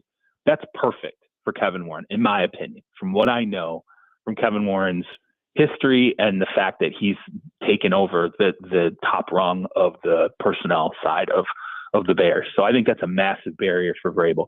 Here's my concern with Ben Johnson and the Bears and Caleb Williams. Ben Johnson with the Lions. When you talk to people in Detroit, one of the reasons why it works so well with Ben Johnson and Jared Goff does not screw around. He's like, I am on time. Like, I'm getting the ball out. Like, I know, boom, boom, boom, this is what I'm doing. These are the decisions I'm making. And then you can see with Goff, when he gets disrupted, they go kind of awry a little bit. But when he's fast and on time, they are really, really, really hard to deal with. He is perfect with Ben Johnson, because Ben Johnson's like, here's what we're going to do. Here's the options on the table. Get the ball out. And if you don't see this option or that option, here's exactly, like, it's just very, there's a lot of, I don't want to say rigidity to it, but it's like, here, I am serving you up the menu, and Goff's like, sweet, I'm totally good to read off the menu. Like I can do this really, really well, and I can do it at an extremely high level. Caleb Williams is not that player, or he has not been that player in college. He has so far not been that player with the Chicago Bears. He's the player with the Bears that he was at USC and he was at Oklahoma, which is off schedule, getting the ball out way late, right? Not at all snap, boom, decision, get it done, and that's it. He is not that player. So you're going to marry a guy who has traits that don't really lean into what Ben Johnson has done really well with the Detroit Lions and Goff. And by the way, he doesn't have that offensive line, which is a huge difference. He doesn't have the running game, which is a huge difference. Yeah, he's got, some offensive pieces in terms of skill position, the wide receivers. But again, I would argue, other than Keenan Allen, these are wide receivers that are used to on schedule type pocket stuff, right? You're Rome Odunze, you're like, hey, I play with Michael Penix. You know what to do. This is what the deep ball was. Like, he knew how to get it to me, threw things on time in college. There was a lot of rhythm to that offense at Washington. Hey, here's, DJ Moore. Again, I'm a guy who's, get me the ball in the short area, let me make big plays, but let's go. Keenan Allen's a little different skill set, probably works well with Caleb. That's why we've seen him have some big games with Caleb. But yeah, I just don't know that. I know Bears are hyped about it, but I think Bears fans are hyped about it, but I think you have to consider, I hope they dive into it on a deeper level. I'm not saying it won't work, but I'm just saying it's not the same. It's not the same quarterback. It's not the same kind of rhythm. And you should think about that when you're trying to pair this quarterback with the OC. Caleb is not like a lot of other quarterbacks. And so far he has done that one thing that personnel departments told you they were worried about, which is, can he play on time? Can he play in structure? Can he play in rhythm? He looks like the USC guy, and Fresno State, the corners and the defenses that you face are not the same as the NFL level. It's different. So welcome to the Bears problem right now. Yep. No doubt about it. Charles, great stuff, man. Really appreciate you taking time to be with us, and we will talk to you next Thursday. Absolutely. Thanks, guys. Take care. Charles Robinson from Yahoo Sports, our guest on Robby and Rexrode. We'll react to what Charles had to say coming up next.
Welcome back in, Robby and Rexrode, 102.5, 106.3 The Game. Join us for the pregame show, Twin Peaks and Madison this Sunday, 9:30 to 11:30. Break down the Titans Week 16 matchup against the Colts, actually playing Jacksonville this week. We break down the matchup against Jacksonville, take you the latest updates for the game. Pregame show presented by Parmer Tractor and Equipment, Sundeck Nashville, Sloan's Motorcycle ATV, and award-winning Blue Note Juke Joint and Blue Note's Crossroads Bourbon. Thanks, Charles Robinson, for being with us in the last segment. Doug, I got to be honest with you. As I'm listening to him describe kind of the process with Justin Fields there and how the hang-up on him has been maybe processing things a little slow, not getting the ball out as quickly as you need him to get the ball out, and how that's something that you got to work with him if you're the next coaching staff taking on that project. I don't know that sounds especially exciting to me if I'm the Tennessee Titans, based on the quarterback that you just had in here and the kind of the current status of where your organization is with your front office and your coaching staff. That was not necessarily a conversation that I walked away from Charles Robinson, Joe, thinking to myself, yep, Justin Fields should be the bridge quarterback for the Tennessee Titans. Yeah, but we knew that though too, right? I mean, that's the whole thing with him is it's a tick late too often. I do think that I think that a coaching staff could lean into the run game more with him, which I understand the pluses and minuses there. It's like you're going to get your guy hurt. I'm watching Lamar Jackson yesterday, and it's just like, I mean, what do you do with this with him and Derrick Henry? It's insane. I do feel like his ability to move at least maybe can offset the protection issues. I mean, I guess I'm just already assuming the Titans will have protection issues again. I can't remember the last time they didn't. It's a pretty good assumption. Yeah, but I hear you. I mean, it's not perfect. At least it's like a younger guy who it is possible you could have that improvement, because I think Darnold is a pretty good example of someone who, again, maybe it's just he was better than we thought because of where he was. But even like in Carolina, I guess it's like hard. It's like the Jets in Carolina, they can make anybody look bad. But it does seem like he's taken some big steps in his mid-20s, I'd agree. Whereas, the Carr thing, I do think the Cousins, if Cousins might be, someone might be able to sign him to something like close to the minimum next year. And he's going to get his, whatever, $27.5 million no matter what from the Falcons. So, I wonder how much of a bargain the team signing Cousins is going to get. I would say probably pretty significant.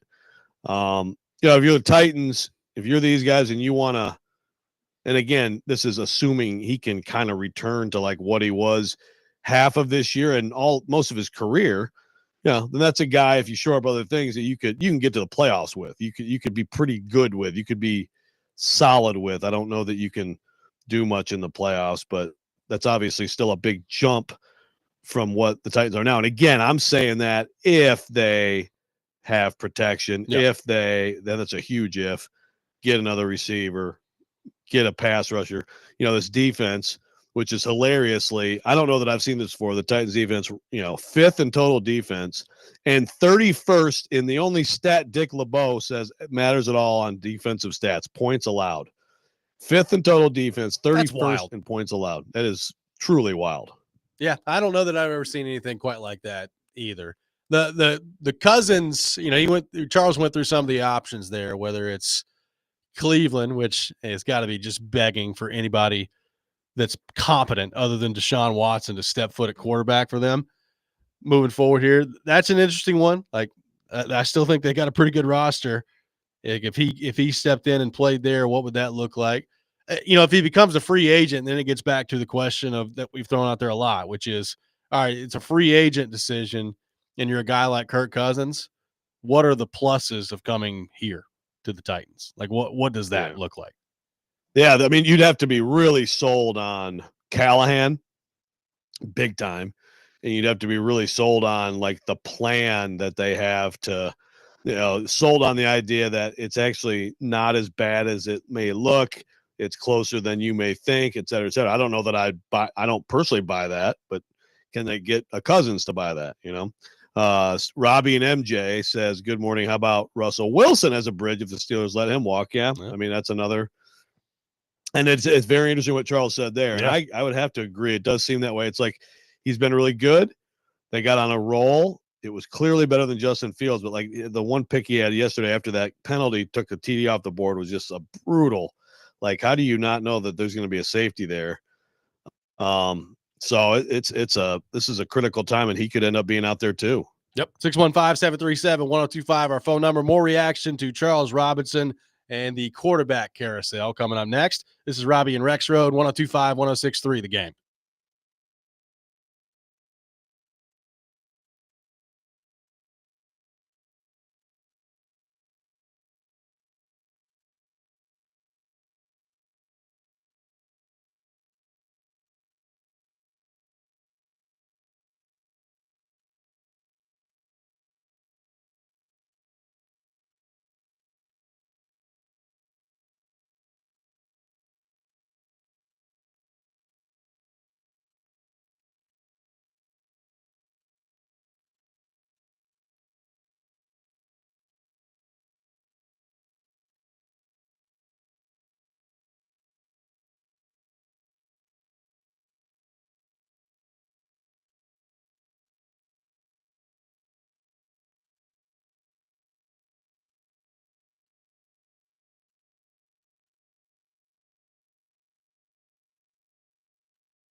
Tune in to 102.5, 106.3 The Game for the TransPerfect Music City Bowl on Monday, December 30th. Chase and Big Joe will have pregame coverage starting at noon. Kickoff set for 1:30. Music City Bowl coverage presented by High Five Buys. Welcome back in, Robby and Rexrode, discussing the quarterback carousel coming in the NFL. Charles Robinson with us earlier in the hour. If you missed it, just search Robby and Rexrode wherever you get your podcast. A lot of interesting stuff there. It looks like Kirk Cousins will end up being cut by Atlanta, according to Charles, at the end of the year. Be surprised if not. So we'll see what that looks like for his future next year. We went over the Justin Fields route. We went over Aaron Rodgers with Charles last week, which was an interesting conversation as well. The Darnold part of this really fascinating. He said there he expects Darnold to be back in Minnesota next year. I would be stunned if not. I am interested to see that. Do they, and some of this probably also depends, Joe, on what they do in the postseason. But let's say like Minnesota goes to the NFC title game. Are they going to like extend Sam Darnold, give him a multi-year contract? Are they just going to go the route of franchise tagging him and then see where things go next year with J.J. McCarthy after that? Like I'm their decision on him, I think, is going to be really interesting here in terms of what they do and how long they'd be willing to commit to Sam Darnold. Yeah, it'll be fascinating, but it just would blow my mind if they aren't at least tagging him, maybe tagging him and then trying to figure out, or just, trying to do a long-term deal. I just, like Charles said, it's like, if you're the Vikings, how do you not look around and say, I mean, why can't we win the Super Bowl? Why can't we go to the Super Bowl? Yeah. And the Flores thing is a part of it. Look, I don't think the Lions would be where they are. Ben Johnson had moved on. And, if the Vikings are going to get Flores back and he's not going to get a head coaching job, I mean, it's kind of a perfect coordinator hire, because all the stuff that's happened with him may, make it tougher for teams to want to hire him. And yet I know that Kevin O'Connell is sure glad to have him as his DC. So you're like right now, man, you can go win. So I have to, I'll be shocked if he's not a Viking next year, And, I understand the draft pick, but you know what? The plans change if someone plays at the level he's been playing at. For the most part, he's been playing at an awfully high level. Robert asks, he says positives coming for the Titans is big money, low expectations / effort / vacation. Seems to be what it is for everybody that comes here. The interesting thing is, Titans are going to have to overpay here and there probably to get people to come to Tennessee right now. You don't have the, hey, look how close we are to sell, right? You don't have, look at this proven coach we have to sell. You don't even at the moment, by the time free agency begins, have the, hey, look at the young quarterback we're building around. You don't even have that right now.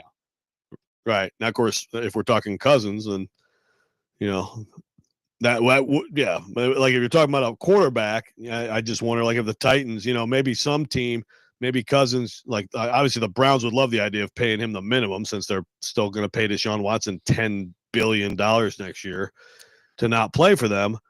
But, if you're Cousins, it's like, well, Tennessee will give you 20 on top of what you're getting, Yeah. Does it take something like that? And is it worth doing something like that if you're the Titans? Hey, Kirk, would you like to come here so we can draft a quarterback again in the first round to sit behind you for a little while? Yeah, draft or, sign Cousins and then Jalen Milroe in the second round. Perfect.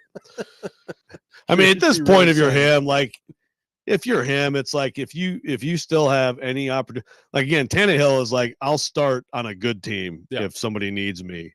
And if you're Cousins, if you have any starting opportunity left in this league, you probably should take it. I would agree with that. I'm really interested to see what the market looks like for him. Like, how, when people are looking at him, do they believe that this was just a case of him going in a slump, or do they believe that he's fallen off the table as a player and that the Achilles has been something that it's just going to be really difficult for him to come back from? The weird part about it, Joe, as you pointed out, is like he started the season off so well. And you would think if it was just mainly the injury, that would not have been the case. Right. It's hard to explain, 9 picks and 1 touchdown in his last, few games. It's league high still, 16 picks. And, some of it is just, like you said earlier, it's like just, some of the decisions. That's not an injury. It's like, what are you doing? But, man, I have to think that like even like velocity has been affected, and just maybe over the course of the season it has come back to bothering him. But if that's the case, well, then how good do you feel? Like if you give him another off season, then you would think it would start to fade away, but I don't know. What'd you make of He's getting up there. Ben Johnson? The idea that could Ben Johnson want Hendon Hooker to come with him wherever he goes for his next stop that Charles threw out there? Well, I mean, the Lions are okay with that. Okay, sure. Yeah, you can take Hendon. Yeah, no, take Hendon too. That sounds great, Ben. I mean, yeah, it's an interesting thought. Also, a very interesting thought on the whole on schedule, off schedule. I still, to me, I would be as an OC coach, be a head coach. Caleb Williams still to me would be pretty enticing. I mean, you can still make a lot of on schedule plays, and then he makes some of those crazy plays running around. I don't know, man. Like I feel like, again, to me, it's just the front office thing. It's not just like the Kevin Warren, Vrabel, whatever power play. It's like if you're Ben Johnson, do you feel like the front office is competent? Right? Are they a good front office that are going to help you build a great team? Because I think that's in serious question, despite the quarterback. I think it is as well. Bottom line is, I mean, it's shaping up yet again, Joe, to be an off season where there could be, number one, some pretty intriguing coaching hires, but number two, like some pretty fascinating quarterback movement. Like we didn't even get into today with like Rodgers and what that could look like. But this has now become a league where quarterback movement is kind of normal every offseason. And for so long, that was not the case. And the last 3, 4, 5 years, we've now entered to a new phase of the NFL where there's a lot of quarterback movement around the league. Yeah, it makes it more fun. And of course, everything that happens seems to contribute to the NFL continuing to dominate the news cycle every day of the year. But hey, they've figured it out, man. Yep. But yeah, it makes the off seasons way more fun. That's for sure. No doubt about it. That does it for us today. We'll be back 6 a.m. tomorrow. Jason Big Joe coming up next. You're listening to 102.5, 106.3 The Game.